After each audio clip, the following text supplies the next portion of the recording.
It's the SFL nights it's the SFL nights with AJ Striker, with AJ Striker. I see the Peter, you know I got the Jones for my own Rashida. Can you put me on with the Nagarita? She stay on my dome, she gon' pull on me, pull like weed inside me. She my queen, yeah, oh, yeah, oh, yeah. She my queen, yeah, oh, yeah, oh, yeah. She my queen, yeah, oh, yeah, oh, yeah. She gon' pull on me, pull like weed inside me. What's up, SFL Nation? And welcome back to SFL Nights with AJ Striker. Thank you so much for joining me today or tonight or whenever you decided to hit that play button or turn on that radio dial. Really appreciate it, y'all.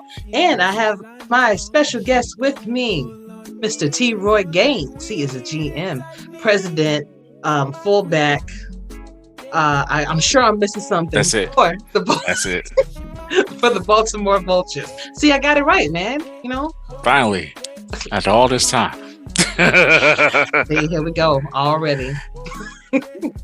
Well, welcome back to the show, T. Roy. Thank you for coming back to join me tonight. I really appreciate it. Thank you for having me again. I appreciate it as well. Oh, you're also welcome. Appreciate that purple chair back at my house again. No, don't start this. Let me get through the show first before you just start and mess with me, okay? So T-Roy tonight is going to be helping me out with our mock draft. So, the draft is coming up starting on Thursday, and we're going to be figuring out giving our best guesses, I should say, who is going to be going on the very first round. So that's going to be fun. SFLm championship results will be on next week's show along with the winners. They're going to be taking over my show, and that is going to be exciting things to watch. But the SFLm championship is actually tomorrow, which is Wednesday. So that is why I don't have those results. But tonight we're also getting a special movie clip from TJ, aka Tim Johnston, the owner of the Baltimore Vultures. He put together a fantastic highlight movie. When I tell you professional quality movie, you're going to see a clip of it right here. And then I have my rookie interviews with Gerry Dee Gond, free safety for the Annapolis Navigators. I have Loddy Lu, wide receiver for the Salt Lake City Rustlers. Say that 3 times fast. And I end things off with Nathaniel Diggs, inside linebacker for the Madison Lynx, which will be in this upcoming championship. So it is interesting to see where his thoughts are right before the game. But all right.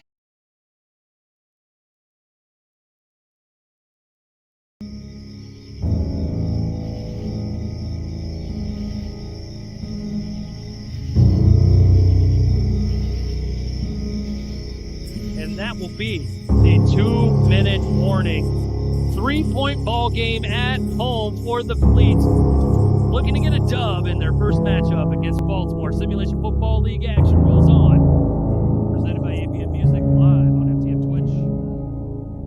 Great play by Nicholas Porter there for the pick six.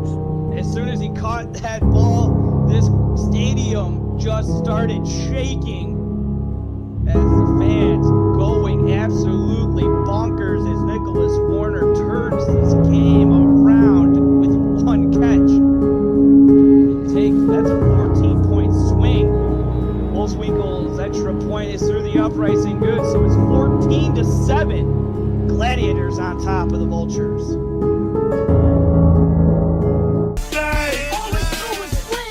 You riding or what? Cause we riding tonight. Now you riding with me cause you wasn't riding. All I do is win, no matter what. Got money on my mind, I can never get it up. And every time I step up in the building, everybody hands go up. And they stay there, and they say yeah, and they stay there. Aswell will throw to the end zone, and it's caught. Touchdown, Queen City. The Corsairs take the lead. Make them stay there. Heat in in the kitchen, pot on the stove, water getting boiled. Being so Snoopy in the hookie, system overload. I've been running this rap game since I was 20 years old. I hung with the worst of them, bust till I burst them up, floss them up, toss them up, harder work, close them up. Pardon me, I'm bossing up, pressure up, bless you, bro, don't mess with us. We like the U in the 80s. And we will find out in just a moment with 2 minutes to go. The London Knights are up against the Baltimore Vultures, 34-24. This is SFL. Let's just win, baby, win. All I do is win, win, win, no matter what. Got money on my mind, I can never get it up. And every time I step up in the building, everybody hands go up. And they stay there, and they stay there, and they stay there. Cause all I do is win, win, win. And if you going in, put your hands in the air. Stay there.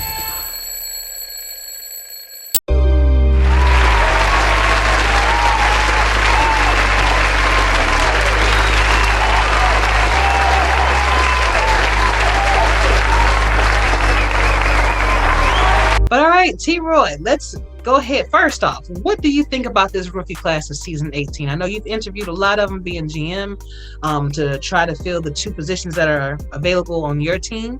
So what did you think about this class? I think some people who didn't get drafted last season should get drafted this season.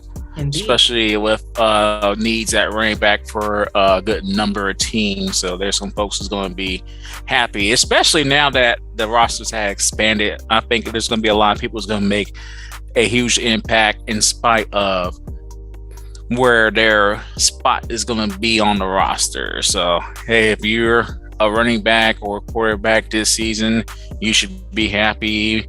And some O-linemen should be happy as well. Mm-hmm. Definite need for those positions, and early too. So gonna pull up who the first round. So we're gonna be starting things off with Tulsa. So let's see. Tulsa is in need of a few positions. Let me find out, pull up my little handy dandy current roster sheet. All right, so scrolling up. You know, you weren't lying. This is, kind of difficult when you're trying to maneuver everything.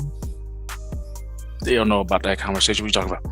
Well, so we were talking about these sheets. That's right. We were talking about these sheets, and they are absolutely fantastic. Love them, color-coded, beautiful. But it's just the order is a little off. But hey, we got it. So Tulsa is in need of a running back, an O-lineman, possibly another defensive tackle and linebacker. They could use a cornerback, and they could use a kicker. So, T-Roy, who do you think they're going for? I'm thinking now, Randy Squarebush, I think, could be the obvious choice. Mm-hmm. But he's a power back. They had a power back with Sanzo for the past couple of seasons. The guy who actually preceded me in Baltimore. So I always love my Baltimore players. Of course. But I'm actually going to go with speed with this one. I think it's either going to be the 2 highest ranking players with speed. That will be GP Wells or Douglas Brown. I think one of those 2 will be drafted first because Tulsa needs a running back. So I think it'll be one of those 2. Yeah, I can definitely see it. I can definitely see GP Wells or Douglas Brown in there, but I would extend that to Randy Squarebush. When I first knew of Colin Hart leaving Sioux Falls, and when I knew that Tulsa was going to be in need of a running back as well, I knew that Randy Squarebush was going to one of those positions. Now, depending on how much cap room they have left, Randy may be the good choice to just slide in there. Other than that, Douglas Brown is looking good, or they could go with an old lineman to get JQ some more protection. They could go with Odette Boudreaux. So, and they currently, don't they currently? Yeah, they have a fullback right now.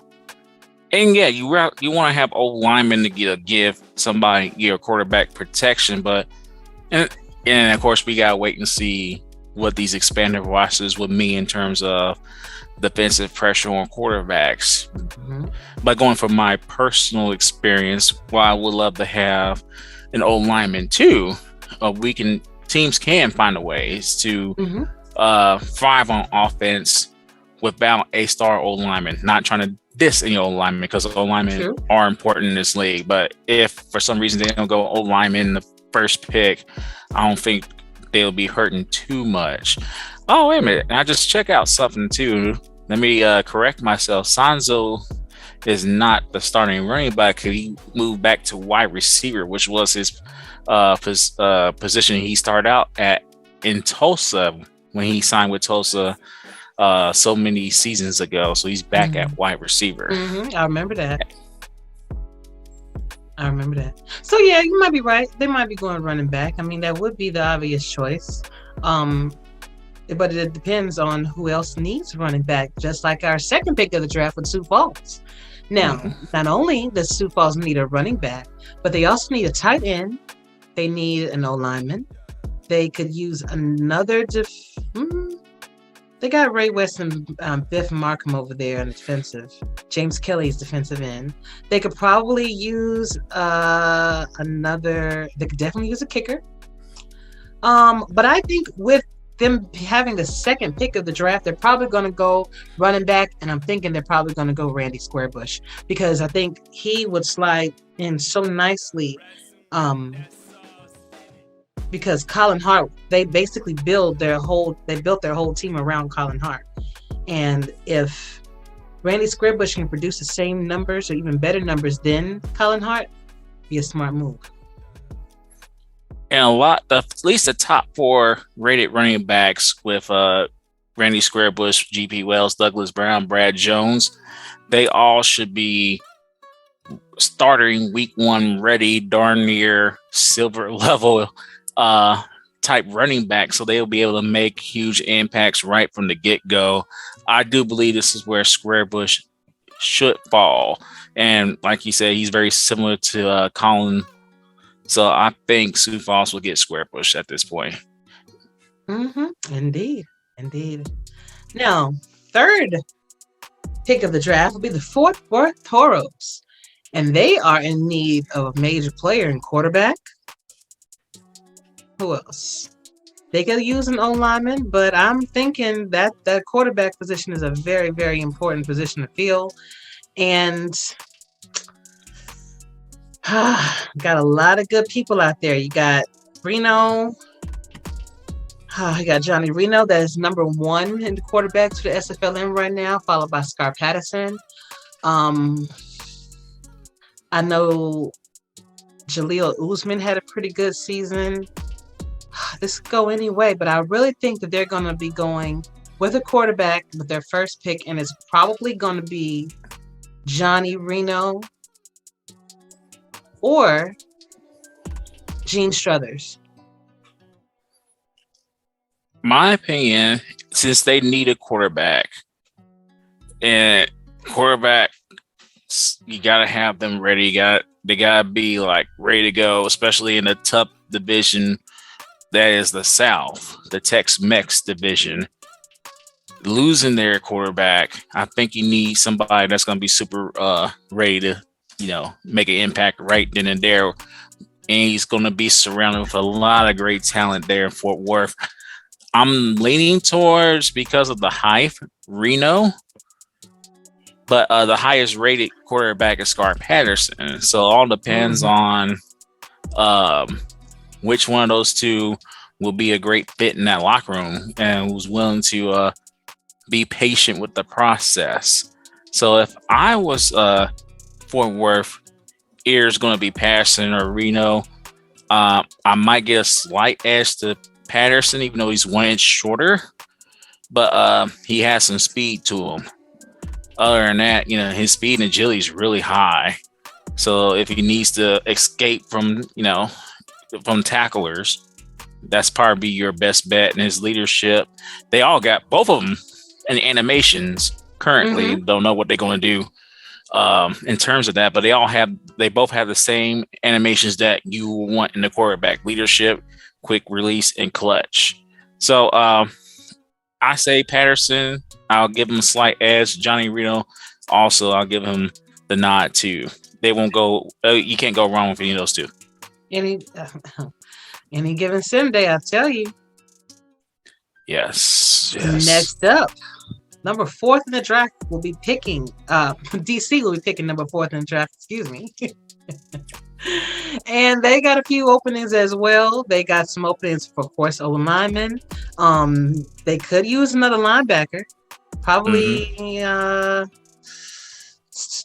What else? And really, they're pretty set. So I'd probably say they either go on O-line or linebacker, of which I'm thinking it's either going to be Tazzy Blackwell for maybe outside linebacker, or if they want to go inside, Nathaniel Diggs. Now, Blackwell would be very good. I'm also going to lean towards they're going to need a value linebacker. They only got Riley Hughes, currently ranking at, let's see, I lost my place. There he is. He currently ranking at 78.61. So Tazzy Blackwell would definitely fit well in that.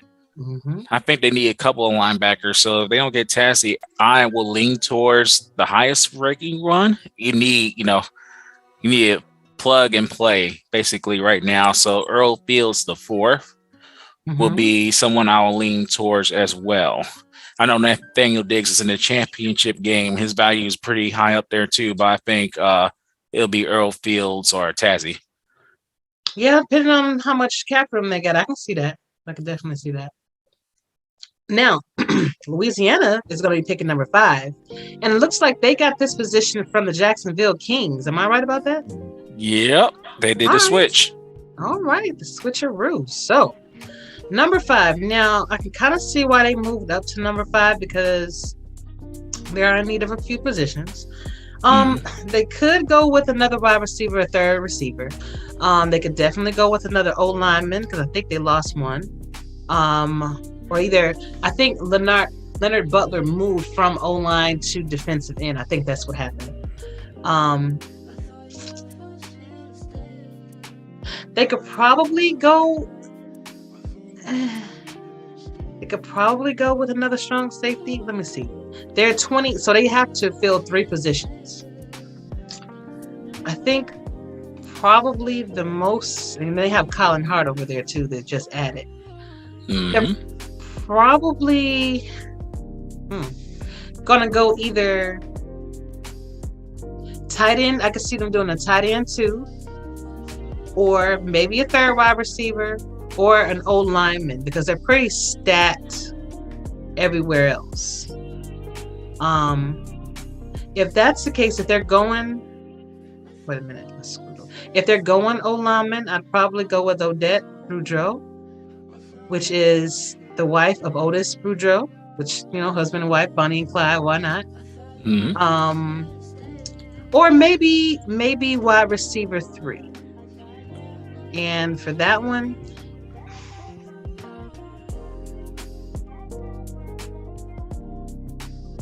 I'd probably say Nick Lockett or either Charlie Baker. I think they have the cap room to be able to slot them right in. Mike Savage, Shane Kaufman, Israel Adams are all great choices, but I'm thinking they maybe too. Yeah. I think they're too expensive. I see that. Okay, so here's what I'm thinking. I'm leaning towards tight end more, but to bounce off of what you just said, one thing you definitely want in a wide receiver is height. Nothing wrong with being a short wide receiver, but you gotta find creative ways to use them. You don't want to go one-on-one against the tall corners in this league. So Patton or Terrence Wary, Patton of Lexington and Wary of Memphis, I think would be good choices for them.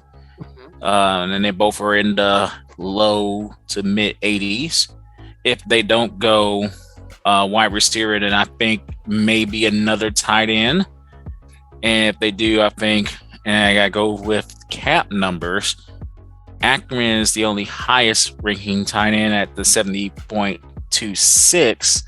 So maybe they go with DJ Bandit, or I want to say Kyle Storm or John Michael Sudduth as possible options as well. Very much so. Very much so. Actually, if they go on the wide receiver route, Loddy Lu is, well, not as, as valuable as far as the value goes. However, I do see that he is worth his weight in gold in how he always interacts. Game day chats, regular chats, I see him all the time. So if you're looking for somebody that's really active, maybe, look his way too. Yep. Next up, we have the Denver Nightwings selecting at number 6.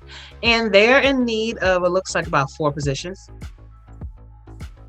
So they could go wide receiver. No, they shouldn't go wide receiver. They already got 3. You don't need no.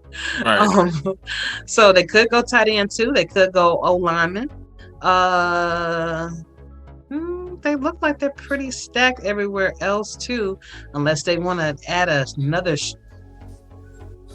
linebacker maybe. But I would guess that they're probably going to go TE2, and they're probably going to go probably DJ Bandit, or perhaps Scott Fowler. If they're going O-lineman, then, it's only 2, so probably Buster Johnson. And I'm looking at the O-lineman here. I'm not for sure this is, so O-lineman I have listed on the website, unless there's a lot of people that unless this website is wrong. I'm looking at the SFLm's website. For O-lineman, I got Michael Witters, Randy Fatt III, and Moose Mitchell. Oh. Yeah. Everything else is blank on the O-lineman on that website. So there's the 3. Okay. I've been picking offense, so I'm going to actually change it. And having a O-lineman for Denver's offense attacks is going to really benefit Price, giving him more time. But it's also going to benefit Bailey O'Shaughnessy, who had a great season, and then worked for Jimmy, my running back for Baltimore. I think Bailey would have won Rookie of the Year himself. So giving Bailey room to roam could be an option Denver might want to go look at. So I'm going to say they go with O-lineman. I say they'll take the highest one if he's draft ready to go now, will be Mitchell Witters of Madison. 6'4", 315. His value is currently at 63.35. Okay. And he's the highest rated O-lineman in terms of consistency. He's at 61, while the other 2 are at 55. Good stuff. Now, unfortunately, it looks like we both got 2 different listings for O-lineman, because on my page, I only see 2, which was Buster Johnson and Odette Boudreaux. But it's good to know that there's more O-linemen to choose from, because I was a little worried. I only saw 2. I'm like, what's going on? See, that's what it can happen, because we can make mistakes. Nobody's perfect. So maybe the website's mistake. I'm just going by the website. I'm sorry. Hey, no that. Maybe they don't need to know, so we can sneak up and grab another O-lineman. We never know. So next up, the San Diego Mavericks will be selecting, and they are in need of a quarterback, which is the prominent position. They're also in need of, they could use a 3rd wide receiver. They could use another tight end. They already have 1 offensive lineman in Finley James. I think they're going to go quarterback here. They have to. They have to. Now, keep in mind, they have 5 positions to fill. So the quarterback they're selecting, they of course with Jalen Wells being his cap is already at 105. Liam Hammer is at a 112. So they got to be careful on whom they pick just for the cap to make sure. So, of course, my natural instinct was to go with the top one, Scar Patterson, Johnny Reno, things of that, people like that. But if you want good quality QB, still a silver, coming into the league, you know, maybe they're looking at Xander Moon or Gene Struthers because they're going to have to pick one. It's just about how much money they're going to have left on that back end. Right. Now, yeah, for me, the obvious choice was the top rated quarterback that was not picked earlier when we was talking about, I'm trying to find that team. I believe, as I'm looking through this list, another team needed a quarterback besides Dale, right? It was, who was it? We're doing this live, folks. Don't mind me. Exactly. Fort Worth? Yeah, so Fort Worth it was Fort Worth. They needed a star quarterback. I think they're going to go with one of the top rated quarterbacks. I think in this league, you definitely want to have a balanced attack, but I think this is kind of like for those who watch other football, like an arena football league, in terms of you need to have a good quarterback in order to be competitive, even though San Diego is in need of other stuff. Maybe they thinking rebuilding. They're good enough to be kicking butt. Optimus Klein left the tight end position to move to wide receiver. I think they might take that risk and go with whoever the top rated quarterback that's left after Fort Worth doesn't pick them. So Patterson or Reno. But going through what you just said, if they're worrying about cap space and want to make sure that everything else is, you know, at a high enough rankings that they'll be competing on defense as well, I'll say they have to at least get nothing lower than 85. So I think Xander Moon would be a good choice. Indeed. And they're picking number 7th in the draft, by the way. Number 8th pick in the draft will be the Carolina Skyhawks. Now, Sky high. Fly high. Now, they need only one pick. So I think they could go O-lineman. They could go with the not with another wide receiver. You don't need no more wide receivers. I think this, and they got a kicker, they got a punter. So I'm thinking they're gonna go fullback, and I think that they're gonna go Hattori Hanzo. And I don't know why. Every time I hear that name, I just gotta I don't know. But that's who I think they're gonna choose. Now here's the thing. With Hattori Hanzo, if people do not know who that is, I believe that's Shan Barner, right? All right. So is Shan still with Houston as one of the coaches there? He is not. Oh, okay. So maybe go Hattori Hanzo's way. All depends on what they want to do coaching wise. Too, because you'll have a valuable coach in Barner. I know whenever I played against Chicago, it wasn't an easy day for me running the ball, and Shan will do a great job stopping the run. So Hattori Hanzo, you get a dual threat as a good fullback plus a potential coach if they want to add a coach. I don't know if they don't want to shy away from wide receiver though. So all depends. I think wide receiver or fullback, Loddy Lu could go here at wide receiver if they don't go fullback. So I say you're Hanzo or Loddy Lu. All right. Sounds good. Now, number 9, the number 9 pick goes to Houston. And Houston is actually in pretty good shape. They only need 2 players to add to their repertoire, and it looks like they are in need of a running back. They could use they cannot use another wide receiver. Don't even think about it. I think you already said the answer, to be honest with you. Yeah, looking at what they need is a running back. So they need it bad. So here's the thing. I think they go it because we assuming that Squarebush is gone by now. I'm Right. guessing all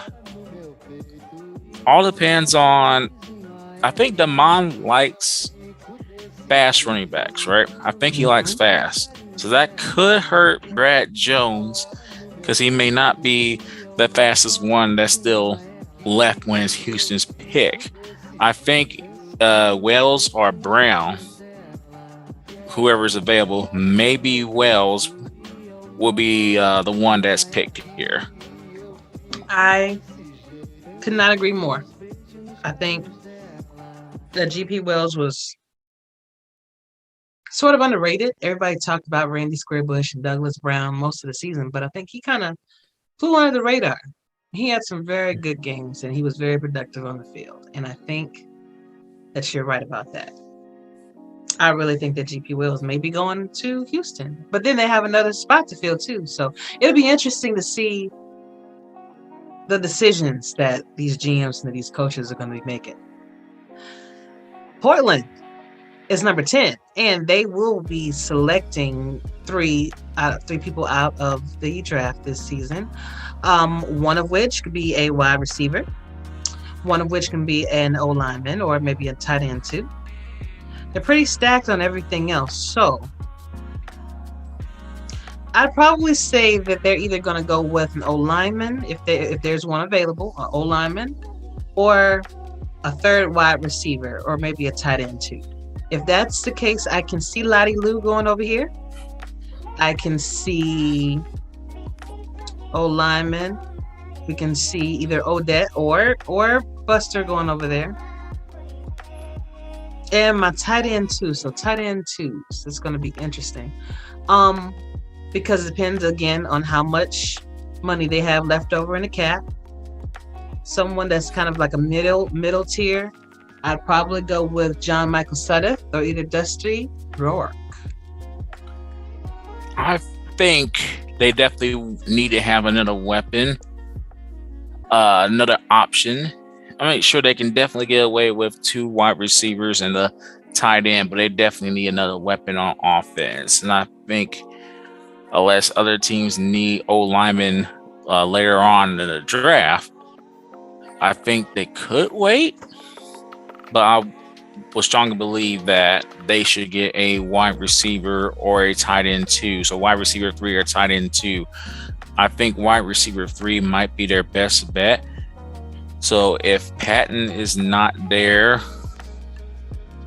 I think Anthony Delano. I don't think we had talked about him. So maybe him or Gus Scott. The only reason why I point those 2 out, unless Weary or Patton are still there, is because again the height. Yeah, you want to have. 6'3". Yeah, there you go. Yep, 6'3", 6'2", 6'4". All right, sorry, the 6'2" I'm looking at is Honest Adobe, so maybe him as well. So you definitely want those tall wide receivers. Not saying that you can't thrive with wide receivers shorter than 6'2", but it'll be a little bit harder. You just gotta be a little bit more creative with that, which hey, it still can work out for you. But I say tall wide receivers, Delano and Scott, because those are the lower of the tall wide receivers in that pack right there. They could go Dougie Day too. Yes, they actually could go Dougie Day. Keep forgetting about Dougie Day. He had I'm used to him being the quarter. Of course, that's Doug Day. He played for us for the East All Stars as we were fortunate enough to win that game against the West. But yeah, getting used to him being on offense. Yeah, Dougie Day will also be a good pick at 6'4". Indeed. So next up, we have the Lone Star Glory, and they need 2 players. They could definitely use a fullback. They could use a tight end. They could go with another linebacker to help Freddie Trammell and Jay Mart out over there. So there are a couple different ways they can go. If they're going fullback, though, I think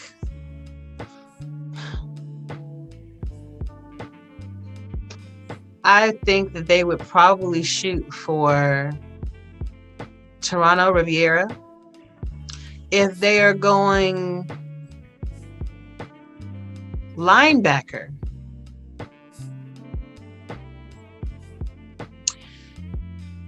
I could see maybe Bogey Barr, or I could see Diamond Blackwell. I can even see Juan Mississippi, but it just depends on where they are in their draft, where they are in the cap room. Here's the thing. Yeah, the cap is going to be very important, but they're going to need to have a fullback to help lead the way for Ike McBride. I know they got Ryan Caldwell at old lineman, but having that fullback to help Ike McBride thrive even more would be, I think, their best bet. Here's the thing with tall fullbacks, they'll be very good receivers out of the backfield. And the tallest one is who you just said, Riviera, 6'4", 245. Blocking rate, the rating on the blocking is great, 68. Run block, 63. Pass block, secure ball is at 80, so that's very good. You definitely don't want your fullback to fumble, unlike some guy that wears red and black for a team in Maryland. But consistency, 74.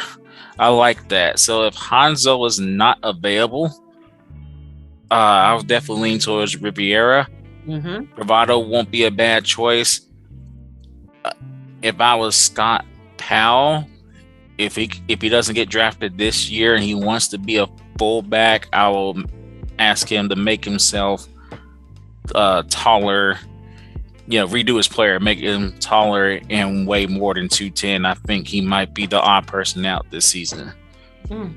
Okay, interesting. But I do think they need fullback, strictly fullback. So Riviera, I definitely agree with you. Rivera, excuse me, I agree with you. Rivera, okay.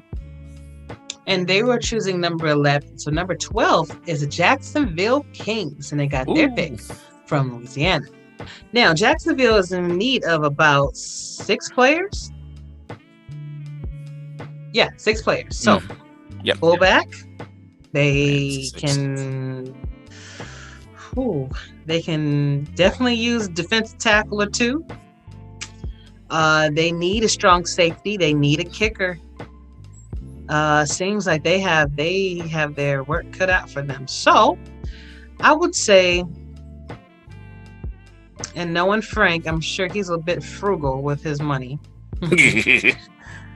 So she said that, Frank, not me. Yeah, frugal. That is not a bad thing. So defensive tackles. I'm looking for my defensive tackles for. I don't have my defensive tackle lines on here. I have defensive ends. Timo, do you have the defensive tackles? Yeah, I'm on the sheet. Maybe that's where you was talking about earlier.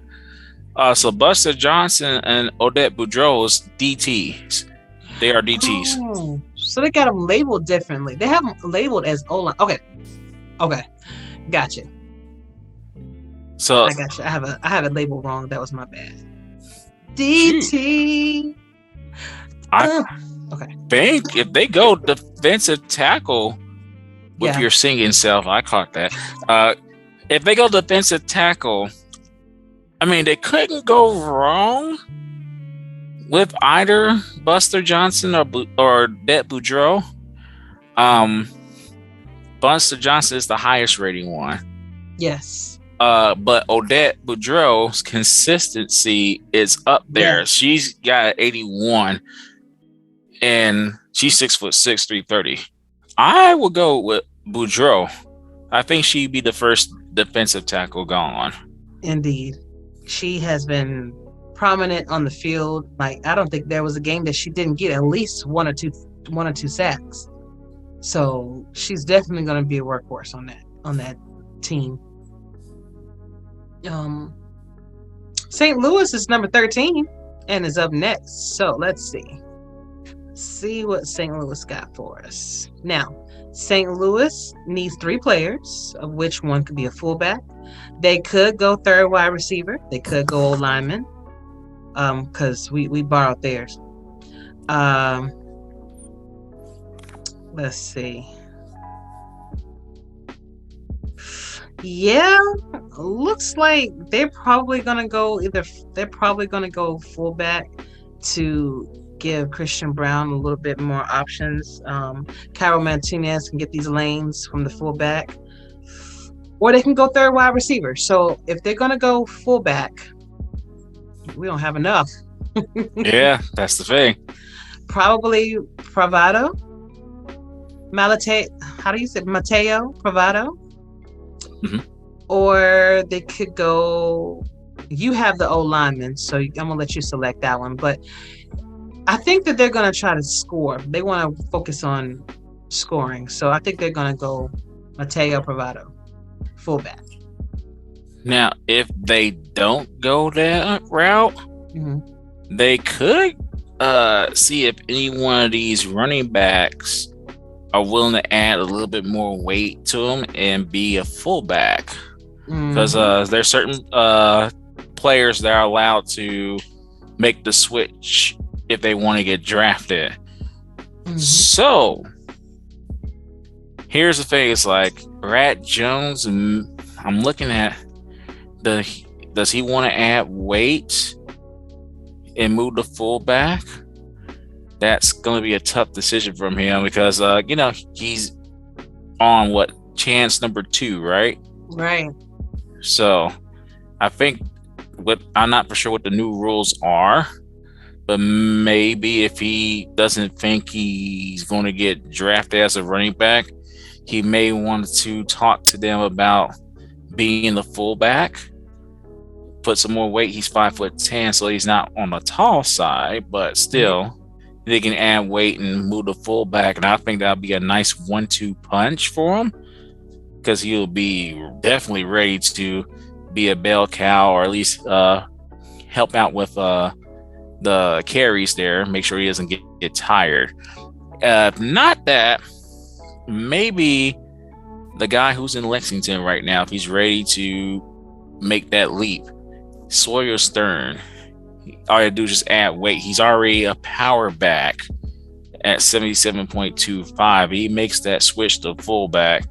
I'm pretty sure, especially with his consistency, if I look at it correctly, it's high 80. I think that is the route. If they don't like the fullback options that are available, you can make that switch to running back. So I say Lexington's running back. If he doesn't want to go back to the minors for another year, Sawyer Stern would be a good one. If not, going back to the regular fullbacks, Bravado will be the next choice that'll be available because the other two should be gone by then. Absolutely. Right. London has a 14th pick, and they're in need of only one more player to finish their roster. They can go fullback. They could go O-lineman. They could go maybe another linebacker, but they're pretty stacked on defense unless they did decide to get Anthony Wyatt. But can you effectively run 2 free safeties or 2 strong safeties? Can they both get involved? If your coaching staff is great, they will find a way to get any and everyone involved. So it all depends on the coaching staff. So I think they already have 2 strong safeties, with Rain Rowe and Jack Russell. So they got some heavy hitters there. Anthony Wyatt, always a beast. Yes. So I think I think because of how offensive minded they were, they might go wide receiver on this one. See, I thought about that, but they already have 3 wide receivers. They already got Johnny Pickner and got Robert Merrill, so they could go fullback just to give another option for Robert. Yeah, but they don't run. But they don't. Yeah, Robert Merrill, he can run, but his main his modus operandi, if I said that correctly, I probably did not, but they like to use him as a receiver, and he was a receiver for Alaska/Florida throughout his career, except for one season where they won the third championship. He was the starting wide receiver there. If Dougie Day, wait a minute, no, he's too high. That's the problem, is that I'm looking at this right. Their cap salary is, they got 50.2. So whoever is going there has to be of low value. Do you have the old linemen in front of you? Their values? Let me look. I'll click on that in a quick second. They already have one, but yeah, I can see them go old lineman. And now all the old linemen that's available is over. They might have to go with Moose Mitchell and see if he can take enough of a hit so they can fill that cap space. He's the lowest old lineman available at 52.13. So if he's willing to take a hit and join a squad that is definitely on the rise, I say, Moose Mitchell might be that guy, unless any one of the wide receivers can be willing to take a huge hit. And they're expensive. All of them expensive. That's what I'm looking at. That's the bad part. Since Johnny likes to throw, Johnny gonna need time. Yeah. So makes sense that you go with an old lineman to get him that extra protection. But we'll see. Yeah, I think Moose Mitchell will be their best bet on that one, to be honest with you. Next up, we got number 15 pick, the Los Angeles Lakers. So they can choose two. They pretty stacked on offense. They could possibly go. They already have 2 O linemen. They already have 3 wide receivers. So they could go with maybe this is hard. They got plenty of space. The remaining salary is not bad, so they can get somebody that's pretty dang on high, right, in the first round. They're loaded. Maybe another tight end too. Maybe, or if they want to go defense, they could probably get another cornerback. Probably maybe going with Liam Ryan, or perhaps Clay Martin, or even Amir Bryant Jr. Let's say Don Fletcher, but that's kind of moving up a little expensive. Depends on where they're going to go. But yeah, I think they're going to go with cornerback, and I think they're going to probably choose Amir Bryant or King Rashid. King Rashid is very active, and he is affordable too. And remember, they can spin too, so they don't have to really get the lowest one. They just gotta get the one that they think would be a great fit in the locker room. Did you mention about Stuart Zamilia? Stuart Zamilia, absolutely amazing person. I had a great interview with him. Great choice. 2 twin baby girls, keep him on his toes, so he's gonna be ready for anything. I think that might be a good route. The only problem is he's one of the shorter corners, but it depending on what they do with him. I mean, golly, if I looked at it correctly, yes, I did. His consistency is nice at 90, and he's a ball hog. I can lean towards that. Anybody who picks Amelia up, I think they would be having a nice addition to their team. I say Amelia, to be honest with you. If they want to go a little taller, maybe Clay Martin. Other than that, let's go with Amelia. Gotcha. Queen City is picking next, and let's see what Queen City needs. So they need 2 players. They can go probably another defensive tackle. They can go another linebacker. They can go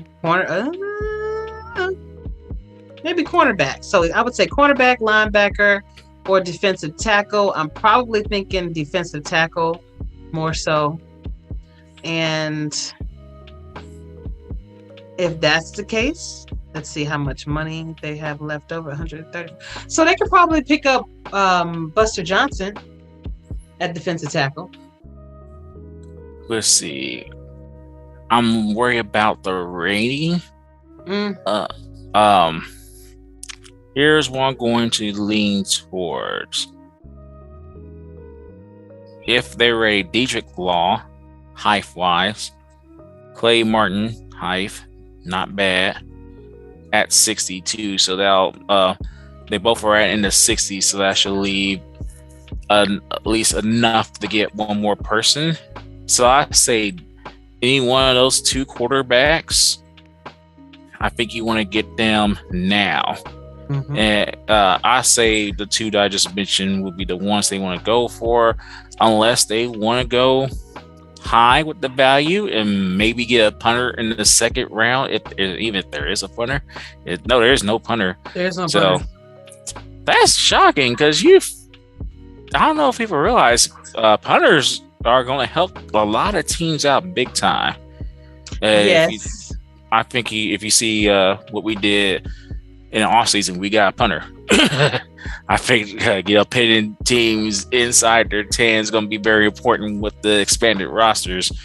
So I say, I'm kind of shocked there's no punters. I just go with Terrence Pearson. I know he's up there at 77.89, but his consistency is at 90. Yeah, that's going to help out. And his jump's already at 80. Yeah. So I say Terrence Pearson. Plug and play. Love it. So Las Vegas is next. Vegas is in need of 6 players. They need a tight end. They need some offensive linemen. They could use another defensive tackle. Definitely need another defensive end. And they could either go cornerback and strong safety with that. But I'm thinking they're either going to go defensive end or tight end, the first pick of the draft, their first pick.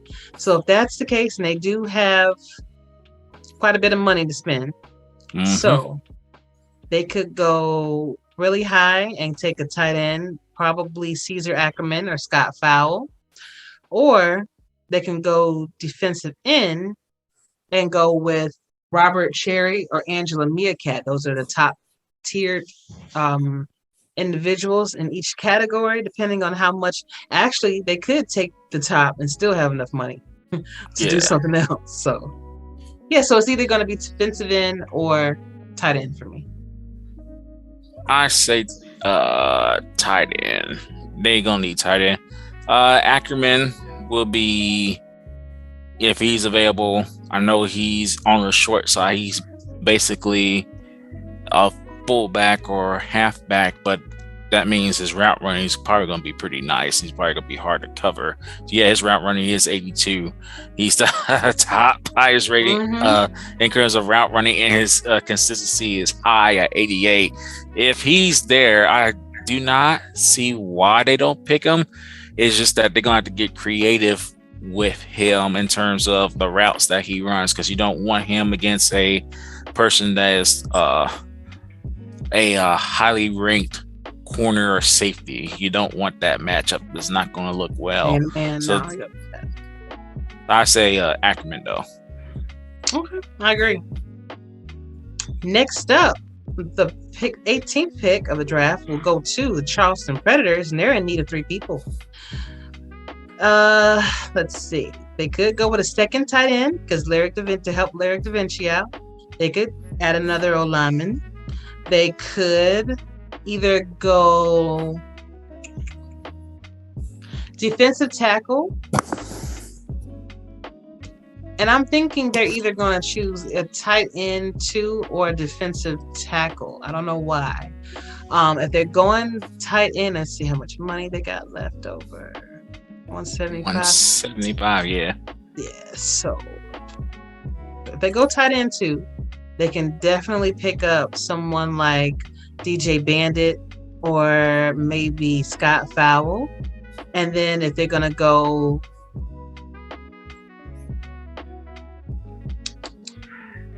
defensive tackle,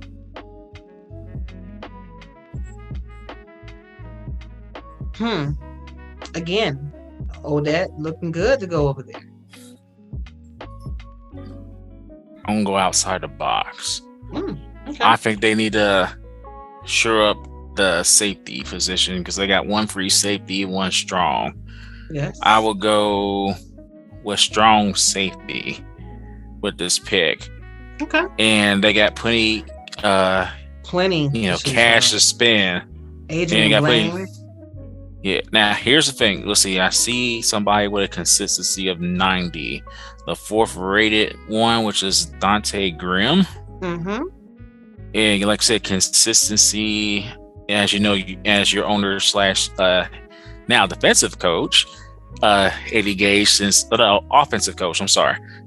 Jay is now your defensive coach, Jay Hayden. But Eddie talked about consistency being a very important thing in this league, and if Charleston wants somebody that's going to be consistent, I say Dante Grimm of Boise be good. Frankie Custer is the top-rated tight end. Sorry, I keep saying tight end. Top-rated strong safety, and he has Custer has closing speed as the animation consistency 81. So either Custer or Grimm for strong safety for him. That's what I pick. Okay. Good reasoning. The 19th pick of the draft goes to Vancouver, and they're in need of 3 players, one of which could be a fullback, one of which could be a tight end too, one of which could be another defensive tackle, maybe another linebacker, maybe even another strong safety. So I think, because I saw Andy so adamant in the player needs channel, that they're probably going to go with fullback. And they got 368. No, actually they don't. Nope, that's Tulsa. Hold on. They got 200. So if they do go with the fullback position, they could get Mateo Provido. They could go with linebacker as well. And it just depends on what they need. But I think they're going fullback.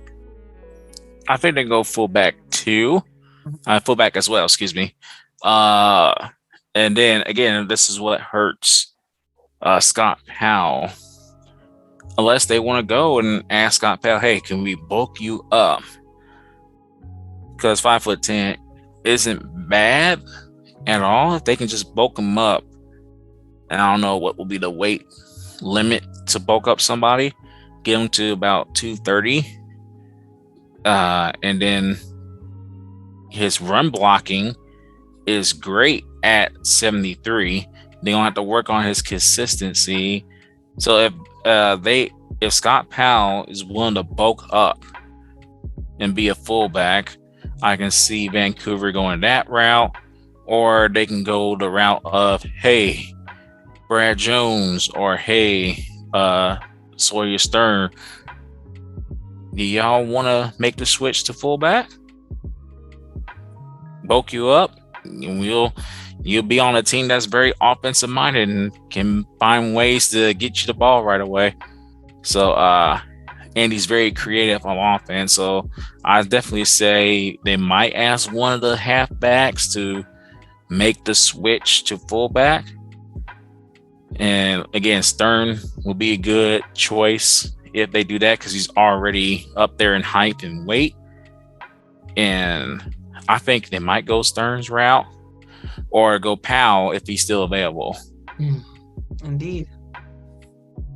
Atlanta is choosing with the number 20th pick. They are in need of at least 4 players. Yeah, 4 players. And I need my glasses. They have a lot of options. Well, they're pretty stacked on offense. They always have been. They could probably go with the O-lineman. They to give Bryant some help as far as protection, because they have not one. They could go tight end too, depending on what set they want to do. Could go linebacker with the first pick of the draft. Something I know Mark, he always does the unexpected. So I'm thinking they're either going to choose a tight end 2 or lineman or a linebacker. That's the case.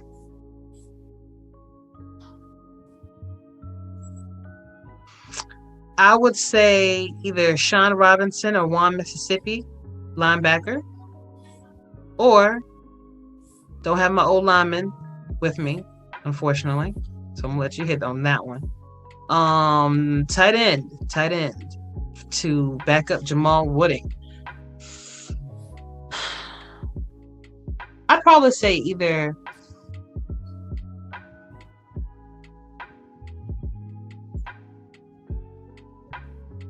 maybe Christopher Dean or maybe DJ Bandit. It just depends on where they are once they. Right. Again, I think they could go that route with a tight end too. DJ Bennett will fit nicely there, but I think they might want to protect their quarterback and give BDG and Mitchell O'Brien running lanes. Mm-hmm. So if Moose Mitchell, Randy Fat III, or Mitchell Withers are available, they couldn't go wrong with either of the three. They definitely, if they want O-lineman, they definitely want Withers to fall to them because he's the best one out of the bunch with a run block of 86, pass block of 84, and consistency at 61. So if they are not making trades for O-lineman, they definitely want to hope that Mitchell Withers falls to them. Otherwise, the other two won't be bad secondary options. So I say they do O-lineman for their first pick. Okay. 21st pick is the Arizona Scorpions. I ain't got a lot of money left. Just telling you that right now. Okay. $78, 78.98. $78.98. Who's gonna get it? That's how I look at it. So we can go fullback. Ooh. We could go linebacker. You know, we could go strong safety because you do know there was a little switch that happened. So maybe we need a little extra help on that side to help Shad Allen. But I'm not gonna tell you what we're gonna do. Yeah, I ain't gonna tell y'all what I'm gonna do either. So y'all gonna be out of luck. People. All right. Nah. But what I do say, y'all need a fullback. So what I've been explaining earlier would fit nicely for you guys. Again, if nobody goes that halfback route up until that point, and y'all definitely want a fullback, I say hit up Brad Jones. I know I'm sounding like a broken record, but I'm sorry. I think this is a good idea since we know people who can switch spots. And I think Arizona, everybody should know they're on the rise too. Almost made it to the championship game. So Sawyer Stern might want to switch to fullback. Logan Lee, if he's willing to gain some weight and change his style. Other than that, Brad Jones, if he's willing to make that switch to fullback and make sure he's on the team, you're going to be on a good franchise that you definitely want to stay for a long period of time. I say, if I were y'all, get a fullback and may ask one of these running backs, hey, do you want to switch to a fullback? And being a fullback is actually cheaper than being a halfback in this league. So that might not be the bad route for somebody, whoever gets asked, hey, if you want to be a running back, do you want to switch to fullback for us? I think that may not be a bad route. All right. Save you thanks some for your cash. Okay, because you know I need my coins. I was talking about the players, the subscription, save them some cash. True, but as a league, as a team, we need our coins, so we need to be able to. Mexico City is picking with the 22nd pick. They are in need of 7 players.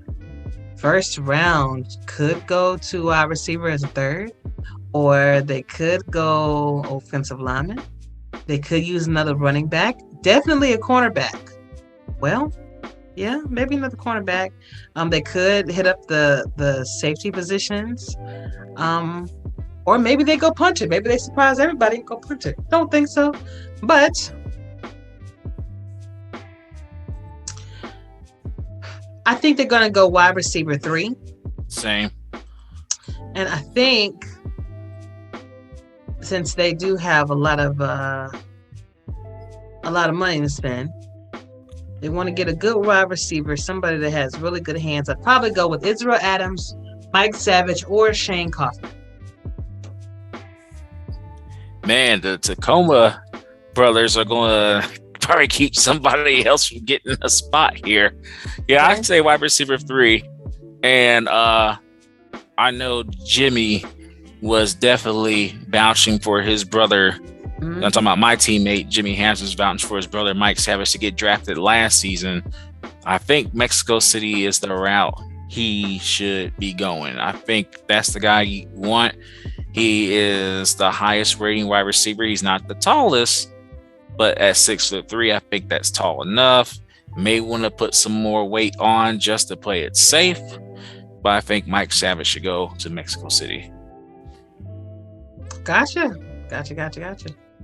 Next up, we got the Florida Storm, only needing 1 player. All right. Ain't that nice?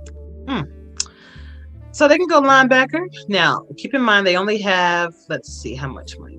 57-33. So pickings are going to be kind of slim, but I'm sure they're going to have somebody that'll be able to fill that need for them. I'm thinking they are going to go for that linebacker position. Yeah. So logical choice for me would be, hold on, I'm trying to pull this up. Or she don't want to show me. 57. I know, right? Only one person's under 57. Mm-hmm. And that's Gerard Patrick. Patriot. Hopefully I pronounced your name, Jared. Sorry.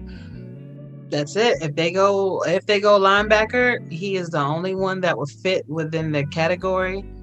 The money that they need. If they decide to go strong safety, let's see if we got something there. Dang, they just loaded on the line though, and O-line. That's nice. It is. They got 3 O-linemen. So they probably could go, if they're going strong safety, they can go with Jacob Morrison or Tigger Clay. They can even go with, no, not Frank Bernstein, just a little bit, Josh Neal. So it just depends. They want to go strong safety with Josh Neal, or if they want to go linebacker. I say they go linebacker. Yeah, I do too. I think they need it bad. And unless they can convince one of these linebackers that are higher than Jared Patrick from Annapolis, so if I mispronounce the name, I'm sorry. Don't kick my butt on the field, please. But if they can convince somebody else to take a huge hit, I mean, Florida, one of the best things about being the Storm right now, they were in the championship game for the past 2 seasons, and you're going to be, whoever is going to Florida is going to be in a very, very great situation, potentially making that championship game for the 3rd season in a row. So I think they could potentially convince somebody who may be high up there in value to take a hit, knowing that they're going to be on a team that's going to help not only their careers out, because they're going to make a huge impact right away, linebacker wise, because I think you need to have at least 2 linebackers. So I say linebacker for sure. And we ain't talking about the next team. Oh, yeah, we are. Yeah, we are. Lastly, the champions, Baltimore Vultures, only needing, 2 picks. So, which is a rarity, by the way. Nobody ever leaves Baltimore. Nobody. But certain circumstances sometimes arise, and you have to do what you have to do. But you guys already stacked on offense. Like, you don't need no more. Jack don't need no more weapons. You hear me? You probably could go tight end too, but you do have 2 positions open. So maybe tight end 2 is something to consider. You definitely need an O-lineman to help protect Jack from those them hits that he's been taking. Haven't taken too many, but you know. So I'm thinking y'all gonna either go tight end 2 or O-lineman for your first pick. If you're going, how much money do you have, T-Roy? Let's see. $128. Let's see.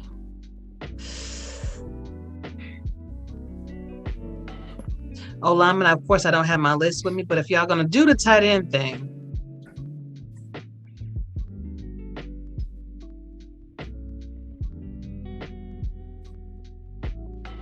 I say you go with John Michael Sutter or Dusty Rourke if you're going tight end 2. So tell me what you're gonna do. I don't have to worry about driving the snow on Sunday. That's what I have to worry about. I ain't telling y'all what I'm going to do. I'm literally looking at the weather report right now. I ain't telling y'all what I'm going to do. Just like y'all didn't tell me what you're going to do. If I was going to fall for that, did you?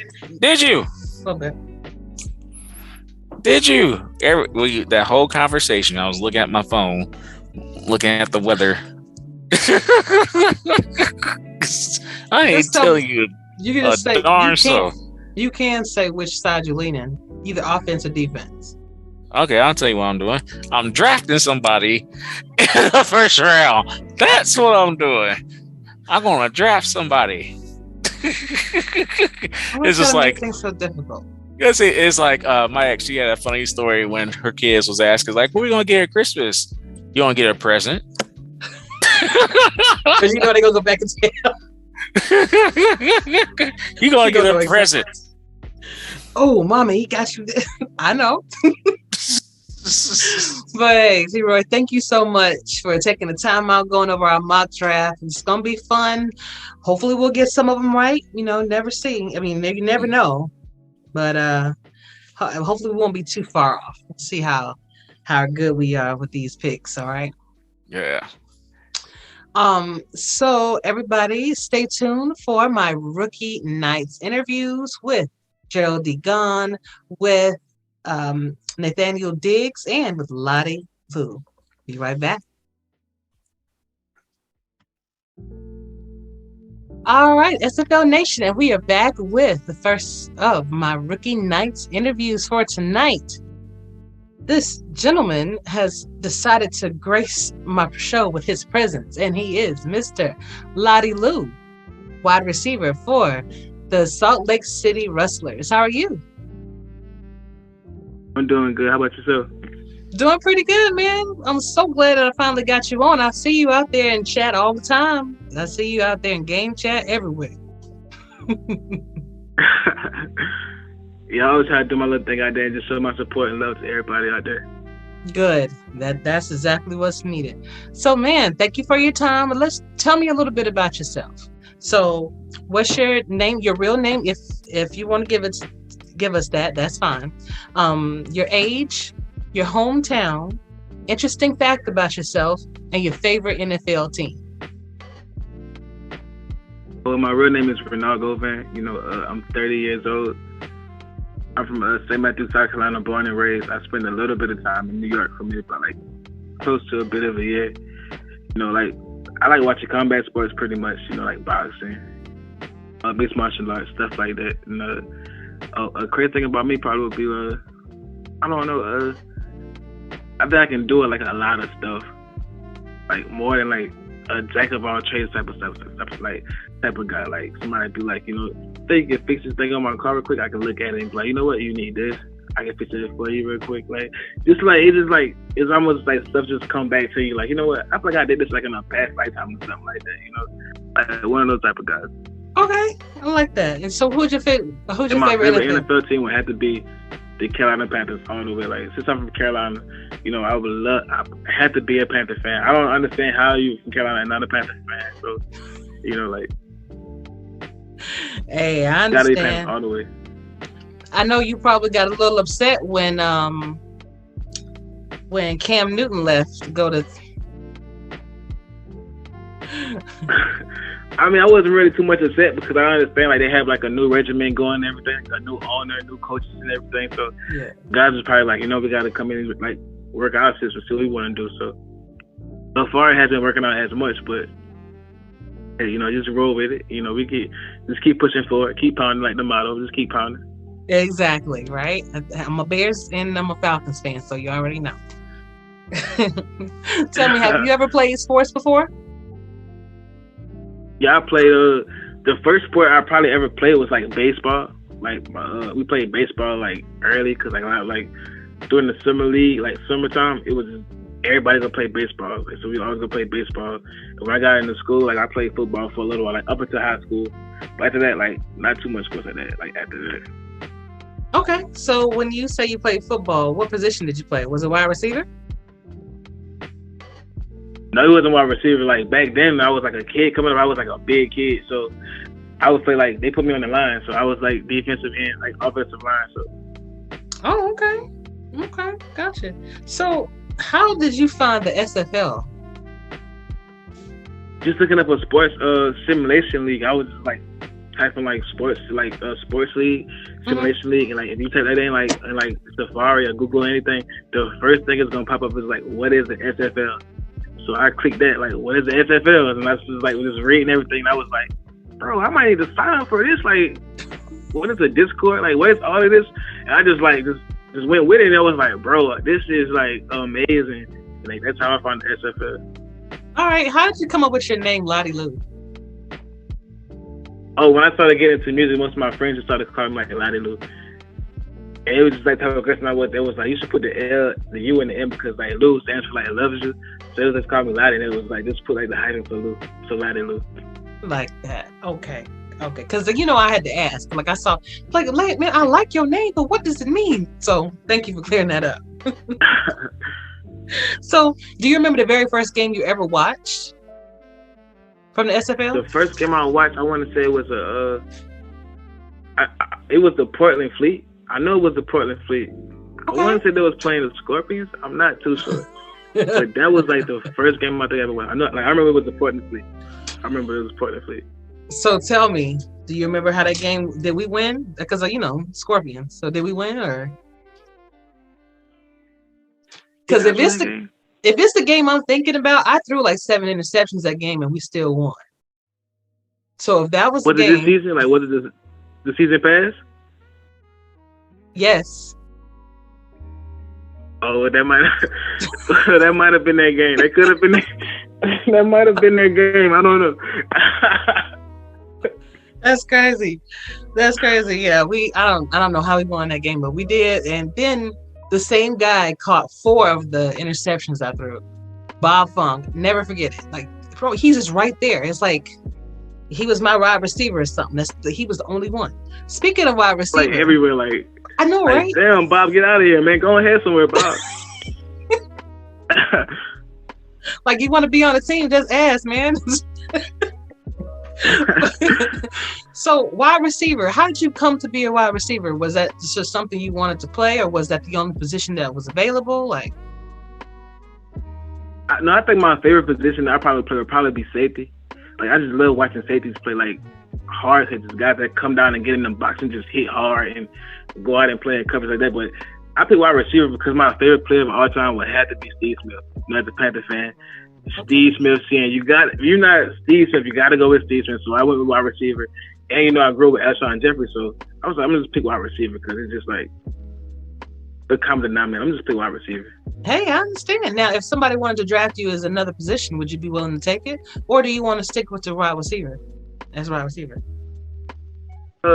This season and for maybe a couple seasons, I probably play wide receiver. But like, if it ever gets to that point where it's like I get too like high in value, or whatever, we got like some guys we want to like really bring it to the team. Then I change positions because it's all about team in the end. So it's like, but right now I probably wouldn't play wide receiver.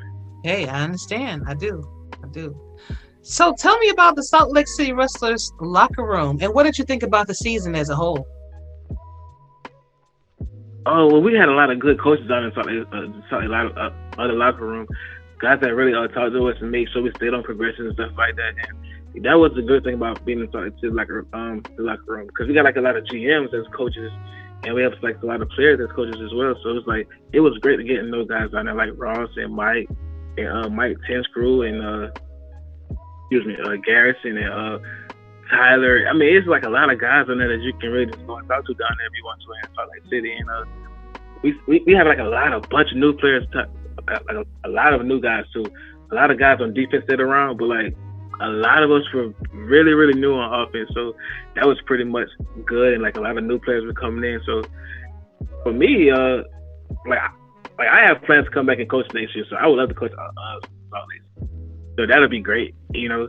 And I just love the guys out there, you know. That's like my team, that's like my family down in Salt Lake City. So I love it, man. Like we have a bunch of guys are getting active in the locker room, and you know, we just really hyped right now for the draft and to see where guys are going. Absolutely. And you know, y'all had a pretty good season, and I actually remember calling your name maybe a couple times for the player of the game. So you actually did a pretty good job with progressing your player to even make it to that point. So tell me, were your coaches helping you with the progression of your player, or were you doing that all on your own, or was it kind of like a combination of the two? It's more like a combination. You know, when we first got into the locker room, coaches immediately hit you like, you know, here's things you should work on, like for your player, like that. You know, and I took some stuff like that too, and I kind of my all of the plan as well. And then, you know, when we got towards like the end of the season, it was like, hey, like do this and do that. You know, like the Ron got a little bit more. So like it was kind of like both ways, you know. Yeah, and I like that because that means, you know, you're paying attention to what team needs are, but your coach is still allowing you to progress your player and make your player whom you want it to be. So you want to be faster, right. Cool. You want to have hands, cool. That you need to have hands if you're gonna be a wide receiver. Is there anything about your player that you want to improve upon, that you know, like you have a set thing in your mind that you want to improve upon, or? It would probably be the hands. Like you just say, obviously you gotta be the hands. Like Yeah. I just want to get the hands up a little bit more. Like I didn't spend as much time on the hands as first because I had like a different thought coming into it a little bit. And it was almost like I was like, well, I'm gonna go get drafted as a wide receiver for her, so I could just spend my whole next season just building up the hands. But it was like, man, like you know what, man, maybe I should have got those hands up a little bit because like just for like personal goals during the season, like I had like a couple of stuff I wanted to get, and like it's just those catches. If I would have made those catches, I would have made a couple of those goals. So it was like, man, I should have got those hands up. Yeah, I mean, but you had a few good catches. You know, you had a few good games too. So your hands ain't too bad, but I understand what you mean. Concentrate on secure ball. Concentrate on all of the attributes first before you start handling your animations, and you good to go.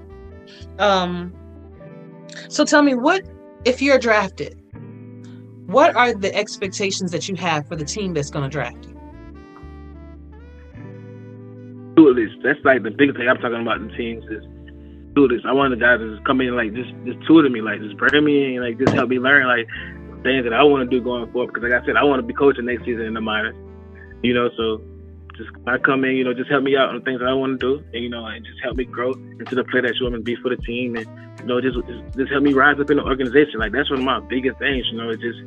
That's the biggest thing, just help me with too. Let's grow up in the organization. Let's just create a family foundation. You know, I want to really become a part of a team that has like a family foundation where every day guys just step in. It's like, this is my family. Like, if I meet this person in life, I would give them the shirt of my back. You know, so it's like, that's what you really want out of the locker room for me, personally. That's what I really want. Like, you know, so that's big to me, you know. I understand that, and that's what you'll find. If you haven't noticed that in Salt Lake's locker room, then you'll definitely get it in the pros, which I'm sure you have. You got a lot of good teammates over there and a lot of good coaches. Oh, yeah, a lot of great teammates down in Salt Lake City. Mm-hmm. So tell me, Mr. Lu, what kind of personality will you be bringing to someone's locker room? Oh man, it's I don't know. Like I might be the talkative guy. You know, I might be the guy that's in there just asking guys questions all day, every day. Like, come on, Loddy, bro, you be asking questions all day, man. Like, come on, we trying to chill right now. Like, bro, go ahead. Like, I might be that type of guy. Like, you know, like just a little pest. Like, bro, I'm just trying to chill right now. You know, like, just trying to make it like this active guy, funny, cool guy. So we just gonna chill and have fun and just roll with the good times and the bad times. Like, Absolutely. That's something I'm coming to like with. That's what it's about. You know, you got bad times going on outside right now. Just want to go to a place where you can have those good times and make good memories. So I definitely get that, man. Now, I know you alluded to wanting to be a coach, which is awesome. Is there anything else that you want to do within the league, or as you're, besides being a player? Do you want to try scouting first? That would probably be a good avenue for you to do first and get in the game and all of that. And then, or do you want to do broadcasting? Are you interested in stats or even some beat writing or something like that? Well, yeah, I'm super interested in scouting. I've already been trying my hand at scouting already. A good guy by the name of Axel Raven, who's been so great for the minors. Like, I'm telling you, like, if you get in the minors, like, Axel is like the guy to go to. Like, he will literally show you the way for literally everything. So he helped me out with the scouting department. So I've already been trying my hand at that. So I've already been doing that. So for me, pretty much it's just I've already been doing a little bit of scouting. So just like I said, it's pretty much that's it for me. Just maybe getting into a little bit of coaching. Working on playbooks and like running teams and stuff like that. So that's like the next. That's like the next step for me. And the next step for me is getting drafted to the team. That's the next step. But like after that, just going to the team, helping out with the scouting department, and then just like I said, just growing. That's all it is. So how important or how excited are you about the draft, about getting drafted? All of that. I'm super excited about the draft. I mean, like, I've been like interviewing since I literally hit up every team. Like, I went to the information board November 9th of this year and hit up every general manager or anybody on the team that tell you to talk to. I literally talked to everybody. So I'm pretty confident that my name will be called on draft day. Nice. And hey, that's the key, man. You got to be out there. Like, you have all these people, and maybe in your class, let me see if I can figure out how many wide receivers. But let's say if you got about maybe 10, 15 wide receivers, you have to be the one that stands out, because you can have one of those top tier bills. You can, be number one. But if I don't know you, versus somebody that I see, somebody that I've interacted with, someone that lets me know that person wants to be there. Some teams value that more. And that's my whole point since I got here. When I first got here, like I said, just in that Axel and the other day, they was saying, hey, just be active. Like, as long as you're active and guys can see you and they just know that you're around, and I was doing that. And then, I just started talking to these guys, and I got to know like so many guys just doing this process. Like, it's just so crazy, like how much guys already know who I am just doing this process in just like 2-3 months. Like, I just got here like in October, so it's like it's been fun. Like, I'm excited for the draft. Like, I don't know about other guys, but I know I'm super excited. Like, I'm ready. I'm ready for the draft. It's gonna be good. It's gonna be good. And even I just want to let you know that, not saying you, but anybody that listens to this and they feel, hey, if you don't get drafted, don't be discouraged. Just go back to the SFLm minors and make your player better, because you guys have a lot more time and a lot more weeks to do that. So you can be the best one. You wind up being like Randy Squarebush, So, hey, either way it goes, I wish you the best of luck. And, wherever you go in the draft, I'm hoping I'll be right there to watch. I appreciate it. Yeah, you're welcome. You have any questions for me before I let you go? I do. So when did you come to the SFL? Like, did you get to go through the whole minor experience? Unfortunately, no. We did not have minor leagues when I started. This was season 12. So we had to get our chat ranks up. Well, we had to get our ranking up through chatting. So talking in general chat. We had another one, general chat too. We had an SFL chat. We had a whole bunch of different rooms, sports that we can just talk in. Also talk to all of the GMs. I did the exact same thing. That's why I started laughing when you said you did that, because I know I got on people's nerves, because I talked the whole time. And the more you talk, the higher your chat ranking was, then the more, value you had. And so we only had one game to showcase our talents. I came in wanting to be a wide receiver or a defensive end. And I was offered the opportunity to be a quarterback by Tulsa. Dion, he would just hit me up and say, hey, I see how active you are. You seem like you want to be here. Would you like to be a quarterback? And at the time, I'm like, you sure you want me to do that? He was like, yeah, why not? You'd be the first female quarterback at the league. I said, well, it's first for everything. Oh, wow. You know? So, and I've been here ever since. Right, that's great too. So, okay, I got another question. So, what has been your favorite like moment and experience since you've been in the SFL? There has been a lot. Going to the conventions were definitely one because I've been to two. I went to the recent one, then I went to the one that we had in Atlanta. Both of them were fantastic. But I think winning the Community Ambassador Award 5 times, and you literally have to be voted in 5 times by your peers, by people that, you know, look up to you or that you work with, things like that. I think those are probably my proudest moments because I do a lot of work. I write a lot of articles. I do a lot of shows and all of that. But I think me checking on people and having that real genuineness and concern about it, even if I just say, hey, what's up? How you doing? Just a little something can help somebody go a long way. And because people thought of me so much to do that for me, that has got to be my favorite. Right. I mean, that's a great thing too. That's a great thing to win every season. Like after every season is though. Just about. Like 5 years in there a was row. one. But yeah, it is. Okay, I got one last question for you. I'm gonna put you on the spot. With the schedule being released, what's gonna be the Scorpions' record this season?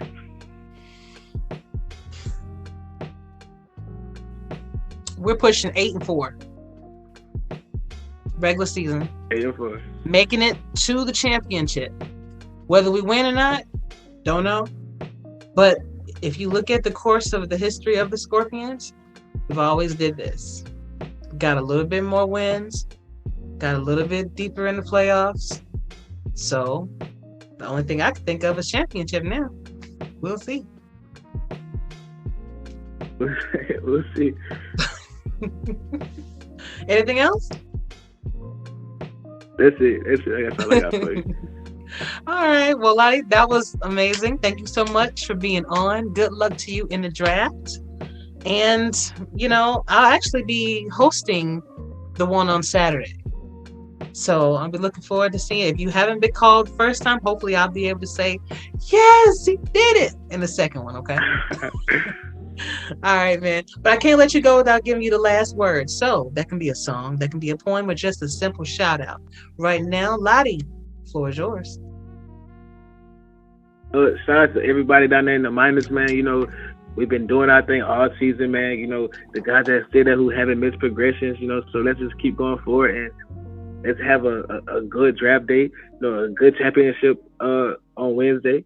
You know, and to the guys out in my locker room and the coaches and everything, thanks for all the support all season, you know, all the love and just all the knowledge. And just here's to a great rest of the year, and let's finish the year out with a bang. Indeed. Indeed. Happy holidays to you, Loddy, and I'll see you on the field soon. All right, man. See you too. Thanks for having me. Anytime, brother. Anytime. Have a good one. Right. All right, and next up, I have another special guest with me. He is Mr. Gerry Dee Gond, the free safety, #1 free safety at that, for the Annapolis Navigators. How are you? Well, I'm doing wonderful, thanks. That is wonderful to hear. Thank you for making an appearance on my show, gracing my show with your presence. I really appreciate it. Oh, jeez. All right, so let's get to know you. So who are you? So what is your real name, if you want to give us that, your age, your hometown, interesting fact about yourself, and your favorite NFL team? Okay. My name is Ken, and I'm 66. I live in the Buffalo, New York area. And something interesting about myself, let's see. I play a thing, something called Park Golf. It's a golf game from Japan. And it's only courses in the Buffalo area other than Japan. And me and my son, who plays for Louisiana, we play every time we get a chance. And Phil Koss, who plays for St. Louis, he plays with us too. Nice. So, yeah. Small world. It's a fun game. Yeah, and I have to tell you, I have 8 holes in one. A lot more than my son and Phil, so I feel good about that. What? So what's the difference? Well, it's like miniature golf and real golf combined, and it has a ball that looks like a croquet ball, and you only play with one mallet or one golf club, if you call it, for everything. So it's pretty neat. You have to look it up online. It's pretty cool. Actually, everybody can play it. You don't need any skill to play it. Everybody can play it. There you go. That's what I'm looking for. I need something like that because I tried to go to a driving range one time. Oh, this is different than golf, so you'll have fun. If you had a course near you, you'd have a riot. Okay, I'm gonna look into that. I'm definitely gonna look into that. So, who's your favorite NFL team? Well, it'd have to be Buffalo Bills.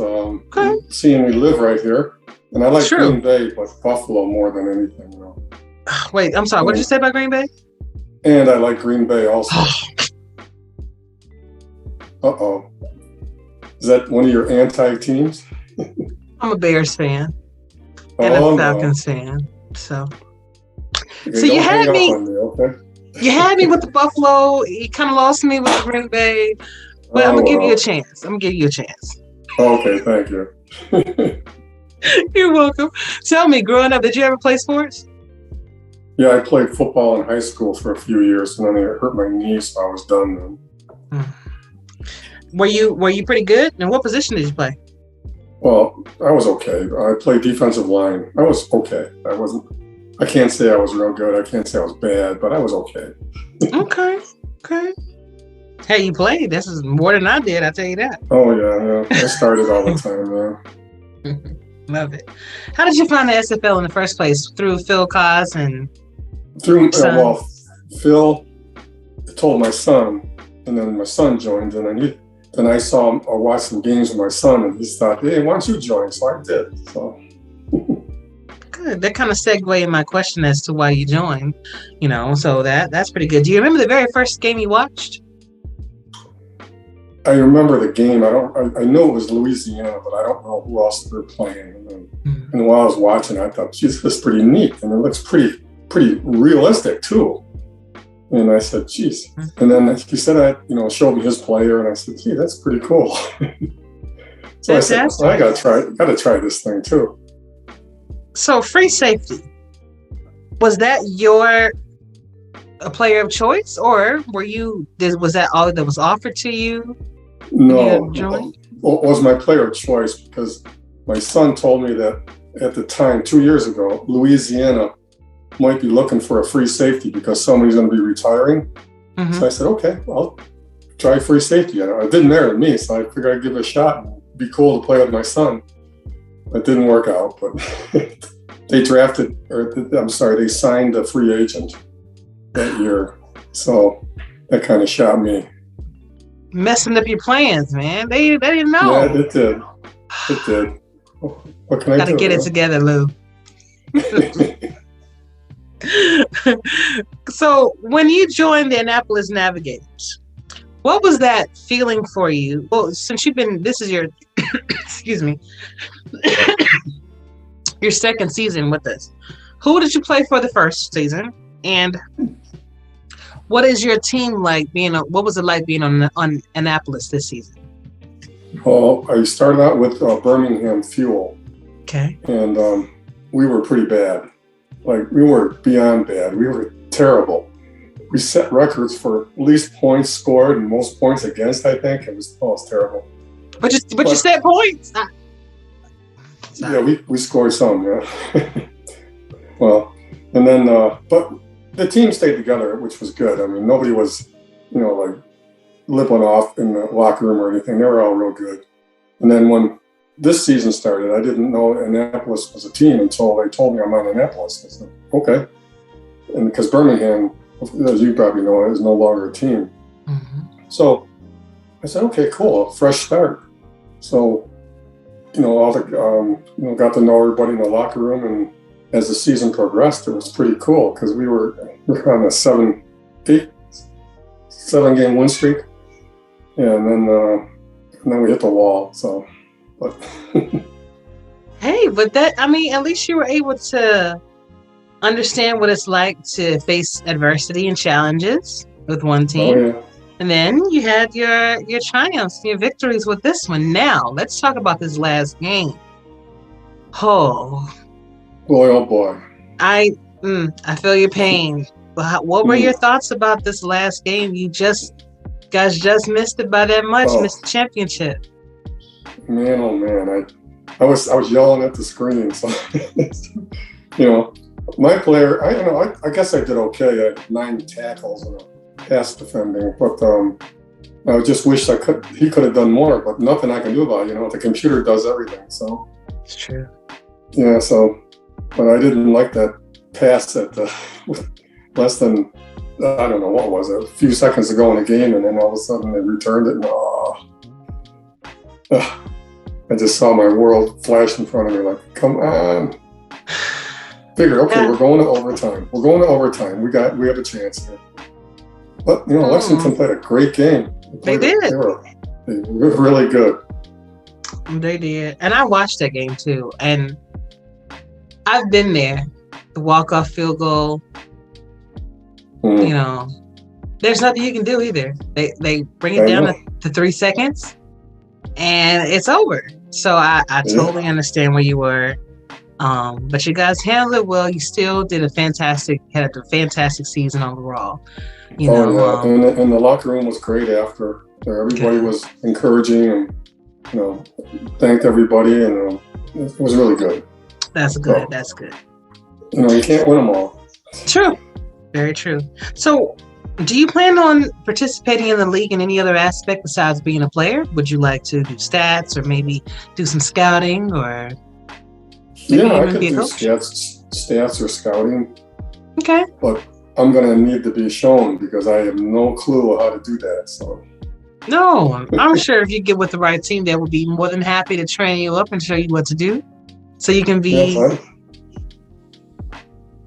another good person for that would be Axel Raven, too. Yeah, I was supposed to be on his show, but he had to cancel for personal reasons, Yeah, and he would definitely be in my prayers and, you know, things like that. But he will be back, trust me. He always I'm sure. So what are your expectations from the team that would eventually draft you? Well, I would hope that they would keep leading me in the right direction with my oh gosh, the name of that, you know, every week you put in your plus what do you call progressions? That? Yes, progressions. Thank you. I couldn't think of the name of it. No, you're fine. Progressions. And you know, so make me a better player, make my player a better player, not me. And you know, that cracks me up. He starts talking about me. I did this, I did that, but I didn't do anything. My player did it. Sometimes you get so invested, though. You really feel like you feel those hits. You feel that sadness, that sting. So, and I mean, I've almost threw my television a couple times. So, yeah. So my team, I hope that they're gonna push me or make me put in the right direction and progress rapidly. Well, not rapidly. I can't progress rapidly. I progress the way I'm supposed to, and eventually, I hope to be a starter on whatever team I go to and make a difference. And you will. And you will. You have the right attitude, so you really will. But what type of personality will you be bringing to someone's locker room? Well, I'm a positive guy, and you know, just encourage everybody every week, all the time in the locker room. That's what I did in my own locker room this past one in Annapolis. And you know, just encouragement. That's all you can do. Just, you know, just tell everybody everything's cool, and you know, keep your head up if you lose, and if you win, don't get too high either, because I've seen some of that in the chat for the whole league. Some of these guys, they're a little bit something. They get a little, so you know, it's a good thing to get invested, but sometimes you can go a little overboard, you know, and then you just got to get somebody reeling back in. That's it. That's all. That's right. That's right. That's all. But with your player, 2 questions about your player specifically. With the progressions, were you working by yourself Or were you working in conjunction with your coach, or was it a combination of the two? The coach, I asked him for suggestions, and he gave me like a 4-week suggestion, and then the one that was close, he gave me another 4 weeks suggestion. Nice. I tried to do it myself once, but the deputy commissioner says, no, you can't do that. Resubmit. Got it. You just had to learn, that's all. Now, if somebody wanted to pick you up at a different position besides free safety, would you be willing to do that?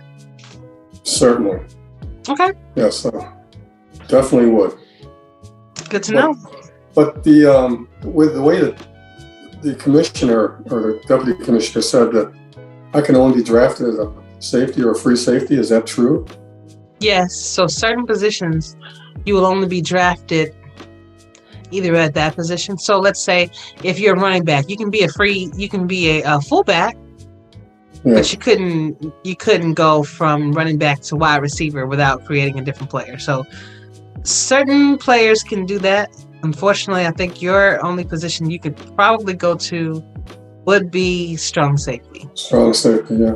See, my son, when he first came in the league, this was before all this happened, and he was a running back in the minors, and he ended up being a defensive lineman for Louisiana, Luther.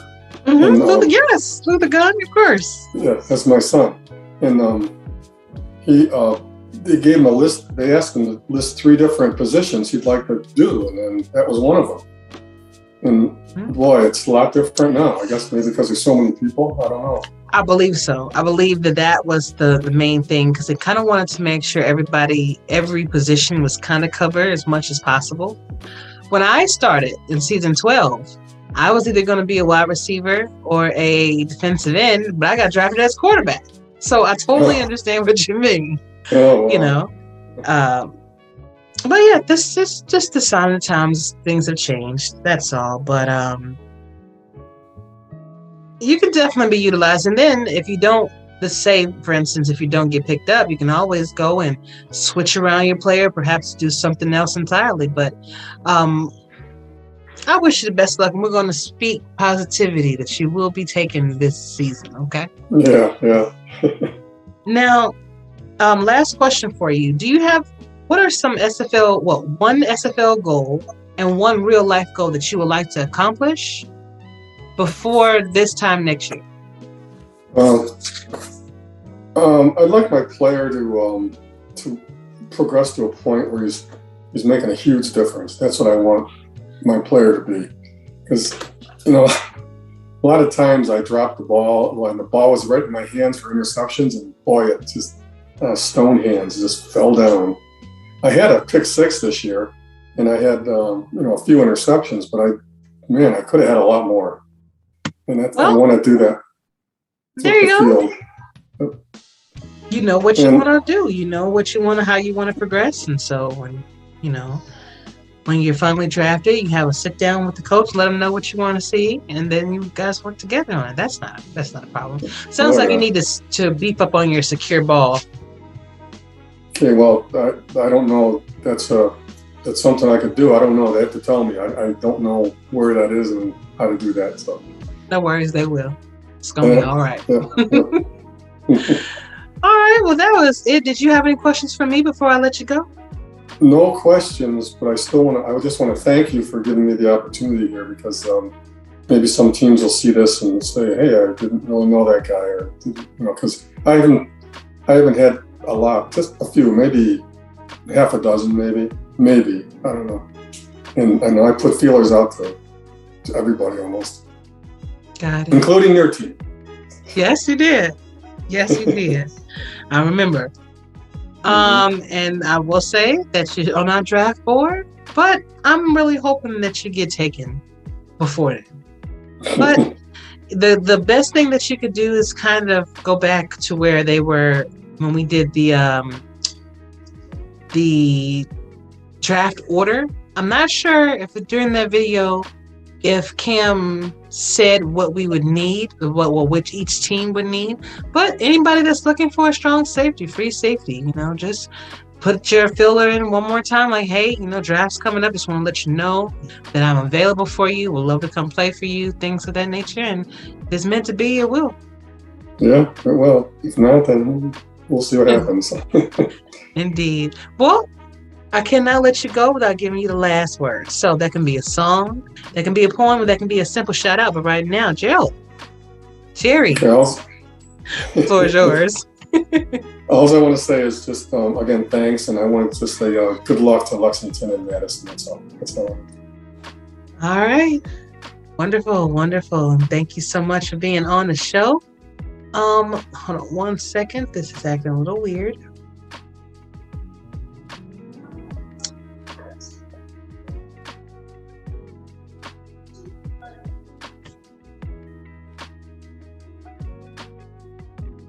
That is weird. Oh, okay. There we go. I'm back. Thank you for being on the show. I really appreciate it. Don't be a stranger. Whenever you get drafted, or if you just want to come back and just visit, let me know. Door's always open, okay? Okay. Thanks very much. You're very welcome. Have a good one. You too. Bye.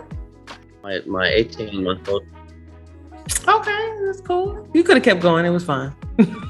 She's just now gotten to that stage where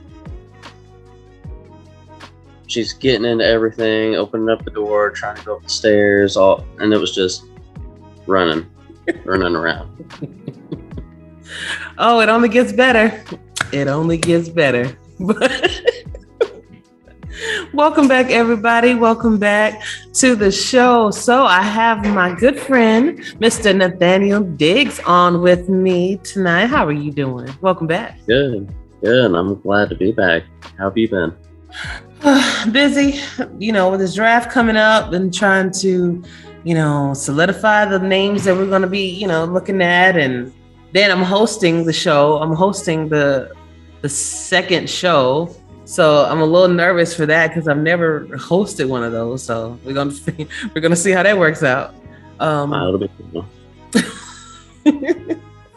But yeah, just kind of preparing for that. And I did get a secondary job, so I've been working, a little bit more these days, but I've been making it, man. How was your holiday? It was good. I got, all the kids together and saw some of the family, the usual stuff.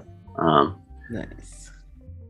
Right now it's just on the downslide, and some of the kids are still asking, like last night, oh, we need to go to bed because Santa's coming. You got a whole nother year for that. You want to replay of last night? I get that. Well, thank you for joining me this morning.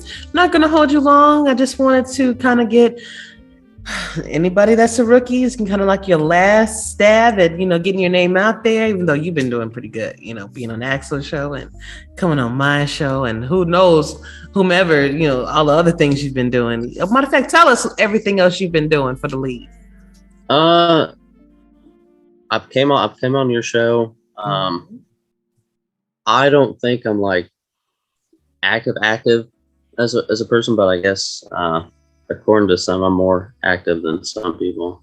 I guess it's considered very active, but I try to squeeze in here at least, once a day or so, just depending on, with the kids and stuff, but I do check my stuff daily. I've done the stuff with Axel and Daniel, and that's been a blast. I've enjoyed it. That's something I'd like to keep doing even after the draft. And then not only do I hop on there with Axel and Daniel, but I also do the Papal skit for them. So that's me. I was wondering who that was. That's me. If I'm not on the show, then I pop in for that. I think a little bit about like something that happened, and then kind of steer it. And I didn't want to do too much with him because, that character is kind of easy to get out of hand or get into the 18 plus. So I kind of try to keep him down. I understand. So, you have to save him for SFL After Dark. He's 18 and over. I'm thinking about actually starting one of those shows, just so you can talk about things that you really want to talk about that children shouldn't necessarily, hear, so that's in the works with all the other stuff that I'm doing. That's a long time coming, but it's fun. I'm glad Axel and Daniel like the idea. I got the idea from I don't know where everybody's from everywhere in America, but there was this thing growing up. Bob and Tom used to be on the radio, and they were kind of two older guys that were going back and forth all the time, and they had a guy calling in every once in a while, and I was like, that's a pretty good idea. I wonder if that would be something we could work in here and have just a little something to look forward to. It's not going to be every show, but just every now and then pop in and kind of spice things up a little bit. And he liked it and had fun with it, and we actually talked for about 40 something minutes just about what kind of stuff we could do, what would be cool, and it's worked out well. I've enjoyed it, and I'll look forward to many, many more with those guys. And I think that is a good thing. And when you open yourself up like that to help people out, to even kind of find your own voice in a sense, if you're not as active, let's say, I don't know, in the locker room, but you're doing other things around the league that is not only getting your team name out there, kind of getting your name out there as well. I think that's a really good thing, and that does improve your draft stock a lot. The more people see you, the more you open yourself up and just put yourself out there like that, then the more respect that you gain, the more people will be like, Nathaniel is actually a pretty cool dude, and then that's when they'll start reaching out to you and things like that. So kudos to you, man. That was actually pretty fun. That was actually pretty funny. But I know you're excited for this draft. And before we get into that, this is kind of early, so the SFLm championship game has not been played yet. I want to know, what are your thoughts on that upcoming game? I'm looking forward to it. I'm excited about it. To be able to have the season we've had with Madison. I remember back, I think it was my first time on Axel's show. I said, Madison's going to surprise and shock a lot of people this season. And I think we've done that. I'm not going to lie, I was a little concerned about how everything would look starting out, especially with losing Thunderman. That was a huge part of the defense. And I was confident in my play, which is why I moved the position, like I talked last time on your show, to the inside. But it was, how big of an impact is that going to have on the defense, with him leaving? And we've all held together, like I said, with this locker room and the coaching staff. It's not always you're going to get everybody on your team, player-wise, that's going to mesh together like that. And even in sim, just because somebody's rated at 85 or whatever, doesn't mean that player will play like that. True. So it just depends on what you've upgraded attribute-wise and everything, and it's flowed very smoothly for us. So I give props to Axel. In the Annapolis game, our offense, has been a work in progress all season, and he's been tinkering around, and everything just finally, lined up perfectly and for the Annapolis game. And that was one of our biggest games. I told you before, I was looking forward to that all season. You did.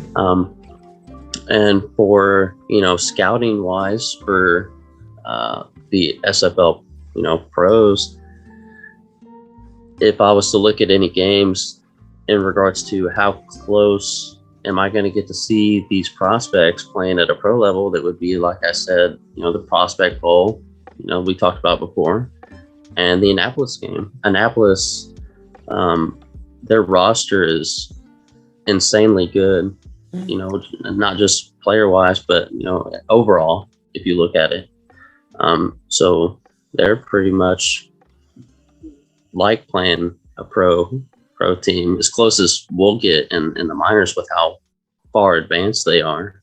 And it was a blast. I enjoyed it. It was a back and forth game. I told Axel, I said, I don't want to have a heart attack in the next game. So can we try to blow one out here? But Lexington, they are the only team to beat us. But then again, like I've told on Axel's show, teams have changed with the upgrades. So the team you play back in week 3 or week 5 or week 7, that little upgrade could totally change the team. So again, when they beat us, our offense was still figuring things out.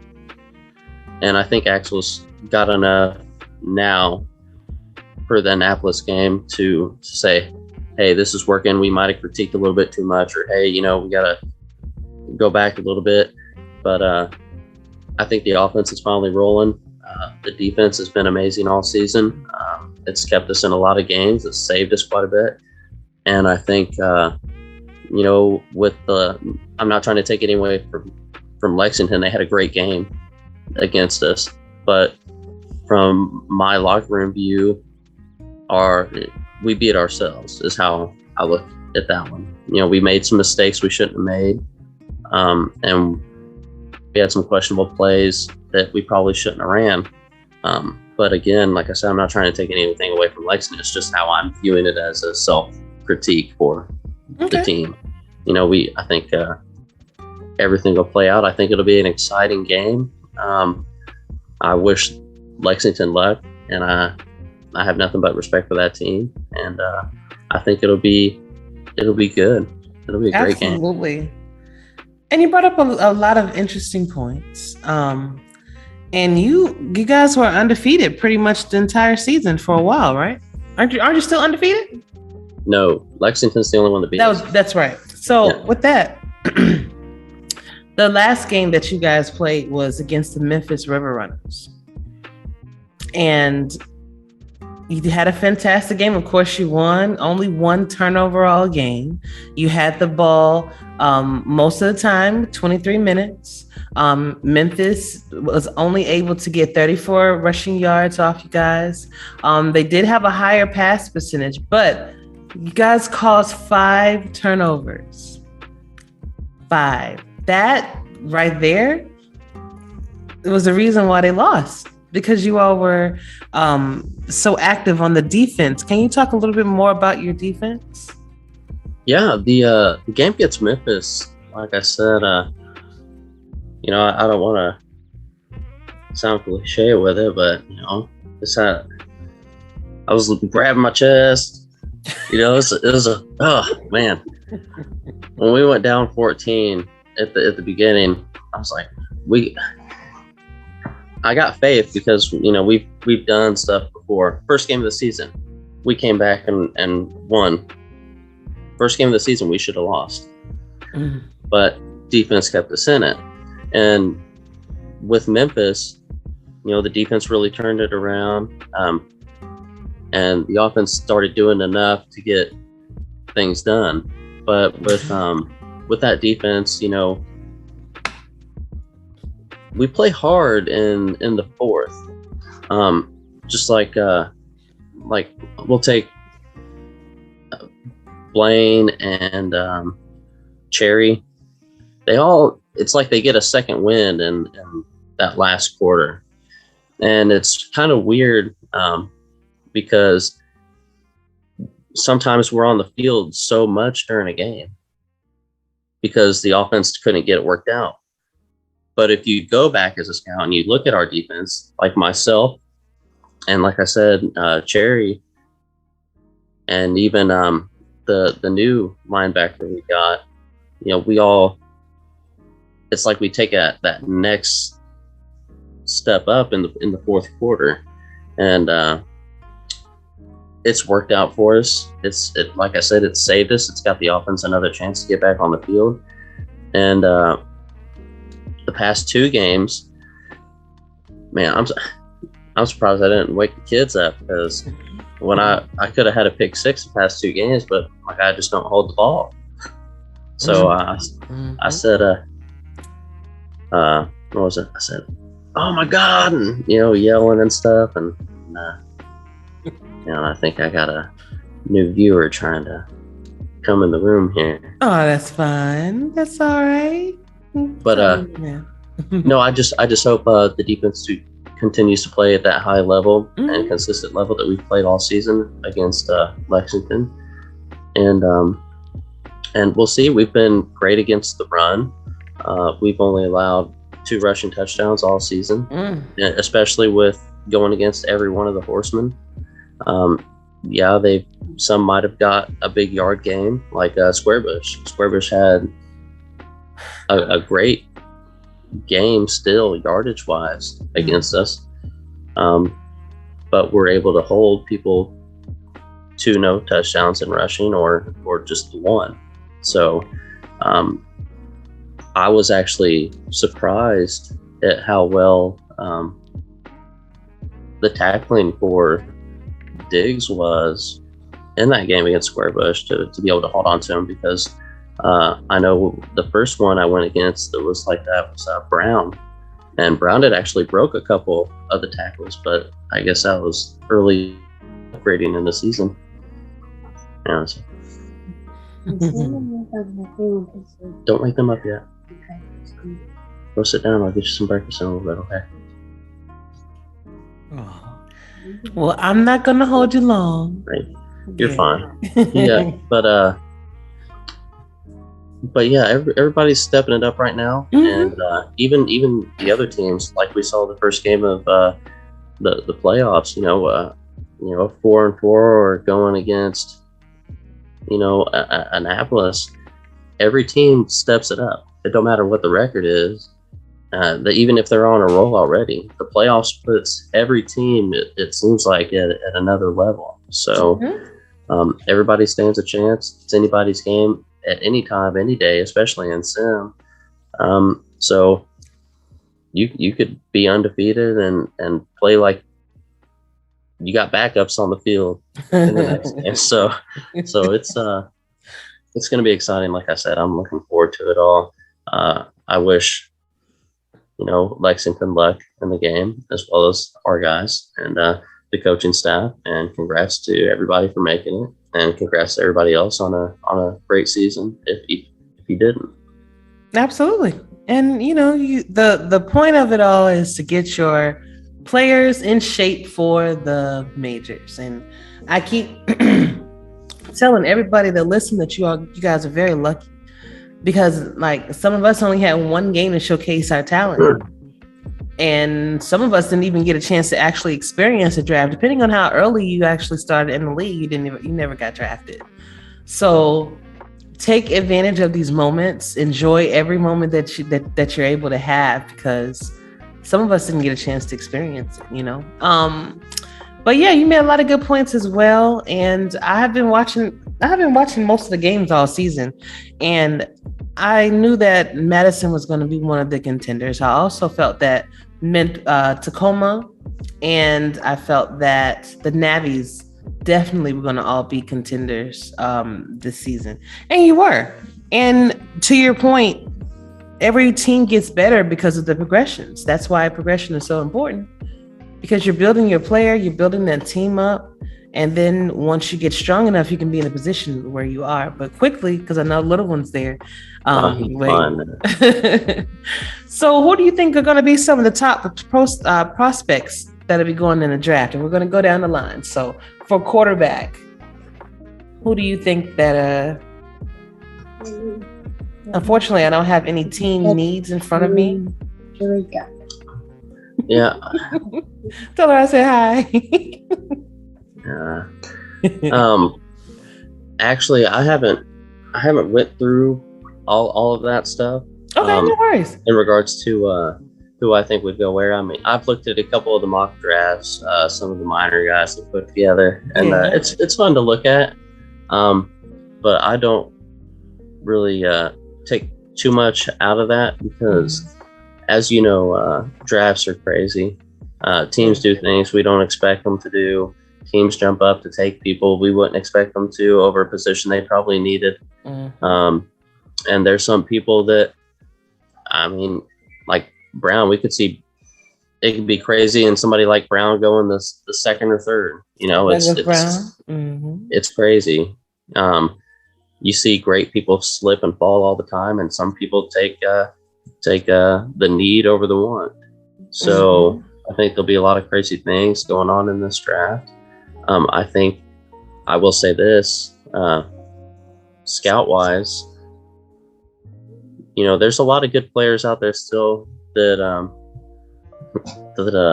names not really being thrown around, but they played at a high level, you know. So just pay attention to that stuff, and you know, scouting's a big thing with a lot of these teams. I've been hearing, you know, hey, you know, like you've talked about on other shows, and other shows have talked about, like, what can you do, you know, coming into the league? Can you scout? Can you do stats? Can you do this? And I know a lot of people work or have kids or stuff like that, and not everybody can do stuff like that. So one thing I'd kind of take into consideration is looking at what else can they bring to the table, right? Are they going to be active in the chat? You know, do they make an attempt to be active, at least check in every day? Or somebody in my position, you know, I may not have the time right now, like I said, right now, but I plan on in the future to maybe, you know, get into, you know, scouting or stats or something like that. But even though I'm not able at this moment to do something like that, I'm willing to do it in the future. But I also right now am kind of a small time scout, if you wanted to say that. You know, I'm not writing down the numbers on paper for you, but something I could bring to a team would be what I do with Axel. I'm watching the games. I'm going to continue to watch the games because I'm going to continue to be on part of the show. Right. So if your scout says, hey, here's a list of guys I'm thinking about, this guy did this, I could say, I don't know if I agree with that running back because I watch the games and this is how it plays. You know, that's good. But it's just like a second pair of eyes. It's just having another scout that, you know, is watching every game. But I was just thinking about that. Like, there's also people out there that do that. You know, there's guys like the last one you had on your show that wanted to get into broadcasting later. I'm sure he's watching more games than most because he wants to see, how's this person do it? How's this person do it? What can I take away from this person that's calling this game to help my own self? So there's just little things like that that I look at, and it was just my point of view on it as what I could bring to a team. Or, like I said, you know, some of these other players that are having great seasons, quietly great seasons. It's just, you really got to look at the stats. You really got to look at some of the gameplay and go from there. True. And, you know, I was curious as to what your final pitch would be, you know, right before the draft and right before your big game, things like that. And I think you did, unless you wanted to add something else, I think that you did a fantastic job with that. Yeah, that'd be my final pitch. Hey, right, I love it. I love it. And I understand what you also mean when you talk about some of the people that kind of fly under the radar, like GP Wells over there in Memphis. You know, fantastic games. But, you know, with Randy Squarebush and Douglas Brown, you know, they're always top center. I guess I caught the last show with Charlie, right? Yes. And I wouldn't say that Charlie was underutilized. I wouldn't say, but what I take away from it, and what people in Charlie's position, need to kind of look at and take in, so they don't feel as upset about something, or hey, am I not getting the ball enough? Even in the pros, you need to look at it like this. If you're in a wide receiver 1 spot, you're going to get the most coverage. You're going to get the best defender on you.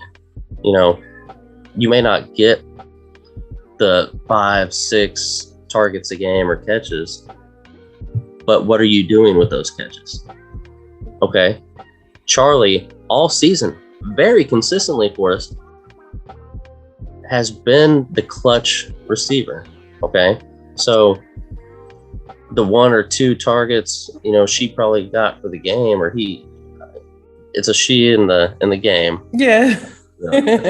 So the targets that she got for the game resulted in the touchdown, or to win us the game, or the big catch to get us in the position to score. So that's what you need to look at, is the team's coming to me when it counts and matters the most. They have enough faith in me to get it there. I may not get everything else, but the few receptions that I've gotten have been in big moments or done something big for the team. And that's the stuff I'm getting at in the people that have played a quiet season.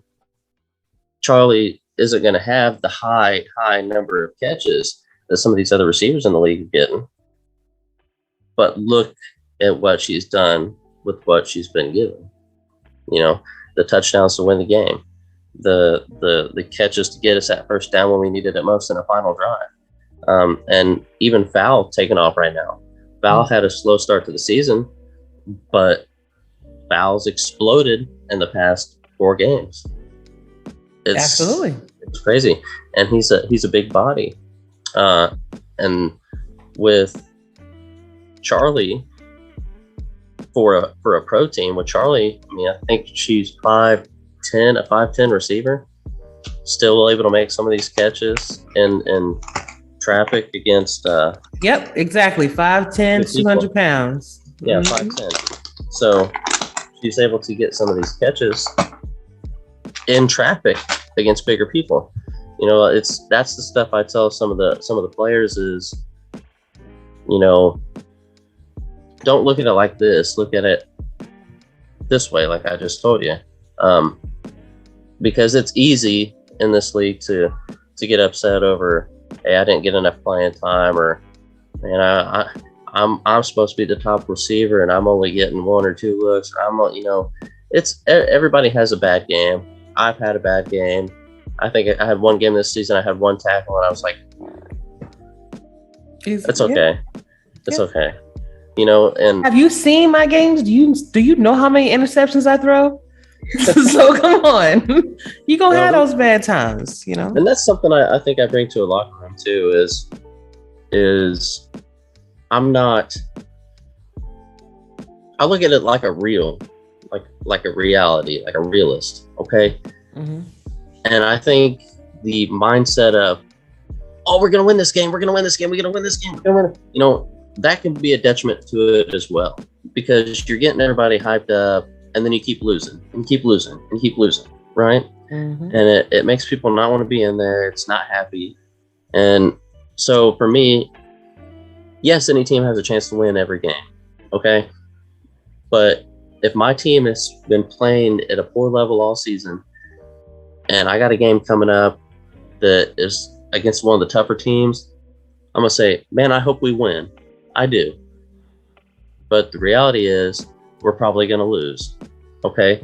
So let's look at it, take something away from it we can improve on, and start building towards next season. Okay. So that's how I look at it, is from a realist point of view. Okay. I'm not going to downplay everybody in the locker room. I'm gonna keep people up, like Val. I told him, I said, any team would be lucky to have you, especially with how you're playing. I think he'll do great in there. So little things like that, or like this stuff towards the end of the season, being able to be on Madison and have the season we've had and set some of the records we've set. It's not like I told you before, I'm not a cocky person. I hold my player at a higher level, and I expect a lot out of my player. But I'm confident in my player, and there's a fine line. So anything I do, I don't want to be taken as, oh, he only cared about records. Oh, he only cared about this. That's not what I'm saying. So the little bit of chat that I did about, hey, this is a new franchise record for Madison, 7-1, or back when it was 6-1. Hey, if we win this game, we set a new franchise record. That's something to pump your team up. Yes, okay? Absolutely. So 7-1 for Madison, new franchise record, holding the fewest yards allowed to any team in minors this season. The defense did, right? So that's another thing. Having the most postseason wins, 3-0. Right now, having the most and having a chance to be the first team to get 2 championships. All those things and more. The SFL is big. It's a big stage.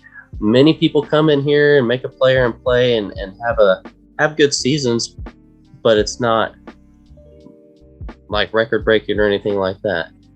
So what I'm getting at with it is be excited, be proud, right? That 7-1 record, you finally, and I'm proud to do it with the team that I've had.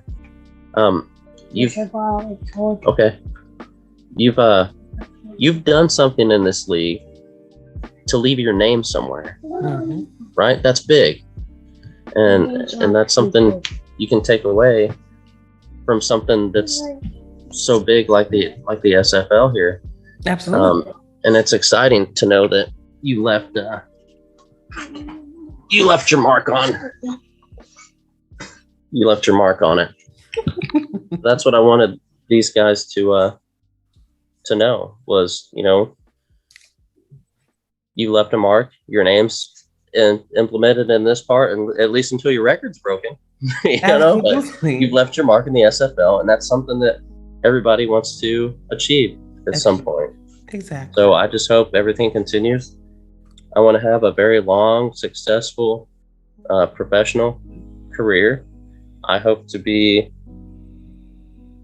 known as a franchise player that plays at a high level, was very successful.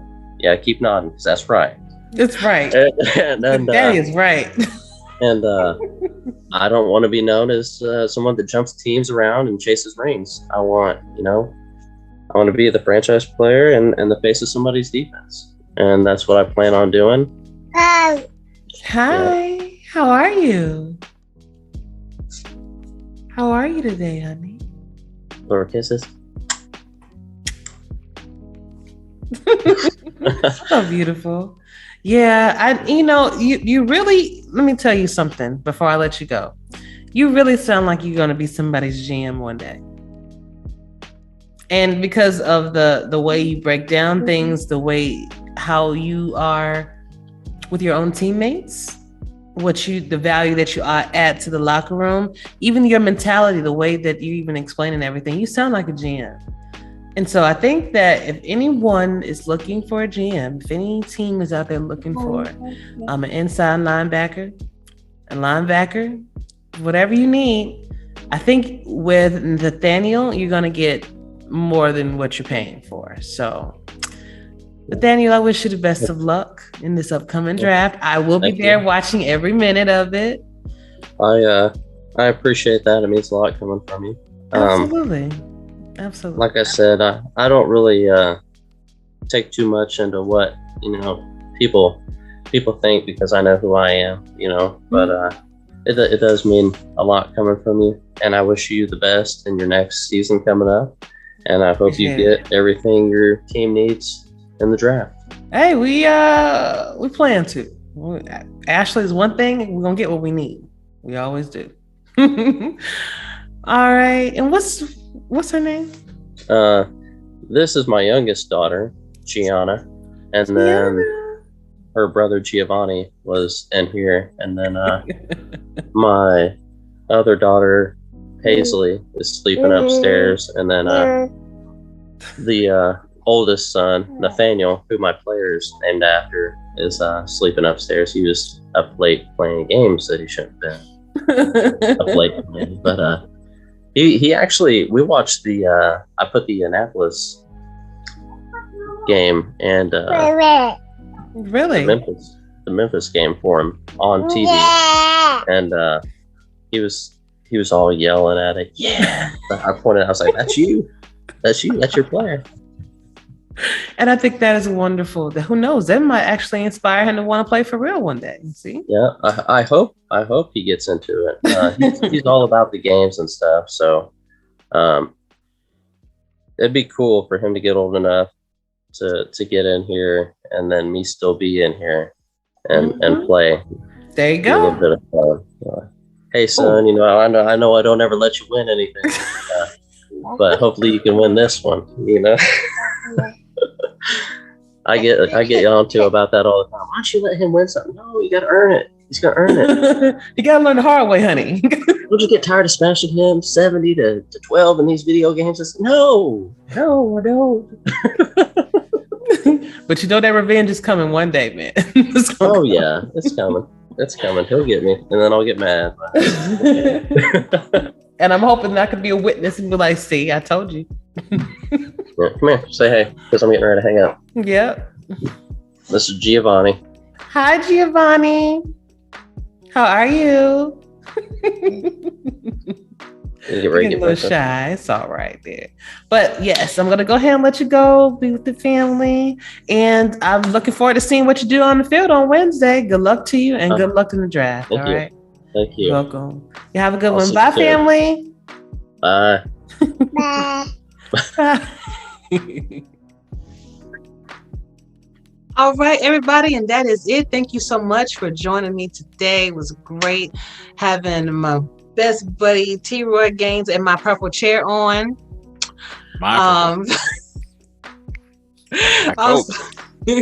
Also, special thanks to Nathaniel, for Loddy, and for Gerald for being on. Really appreciate it. And good luck to y'all in the draft.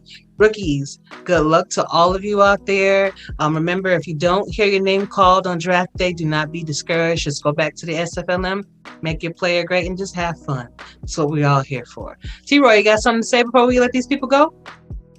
Purple chair's comfy. And I hope you enjoyed the season 17 recap video of Baltimore. Thank you for putting that on your show. We appreciate it. But purple chair is still mine. No, I it's appreciate that too. not. Yes, it No, is. it's not. She's finally not wearing red. You see that? Finally.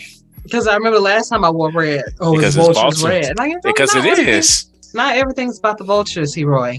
Oh, yeah, Anyway. I know that. But thank y'all so much for tuning in. Can't wait to see where you go in the draft, rookies. And I'm looking forward to bringing you another great podcast next week, y'all. But until then, stay safe, treat each other well. For Nathaniel, Gerald, Lottie, T-Roy, and Striker, we out. Happy holidays and Happy New Year.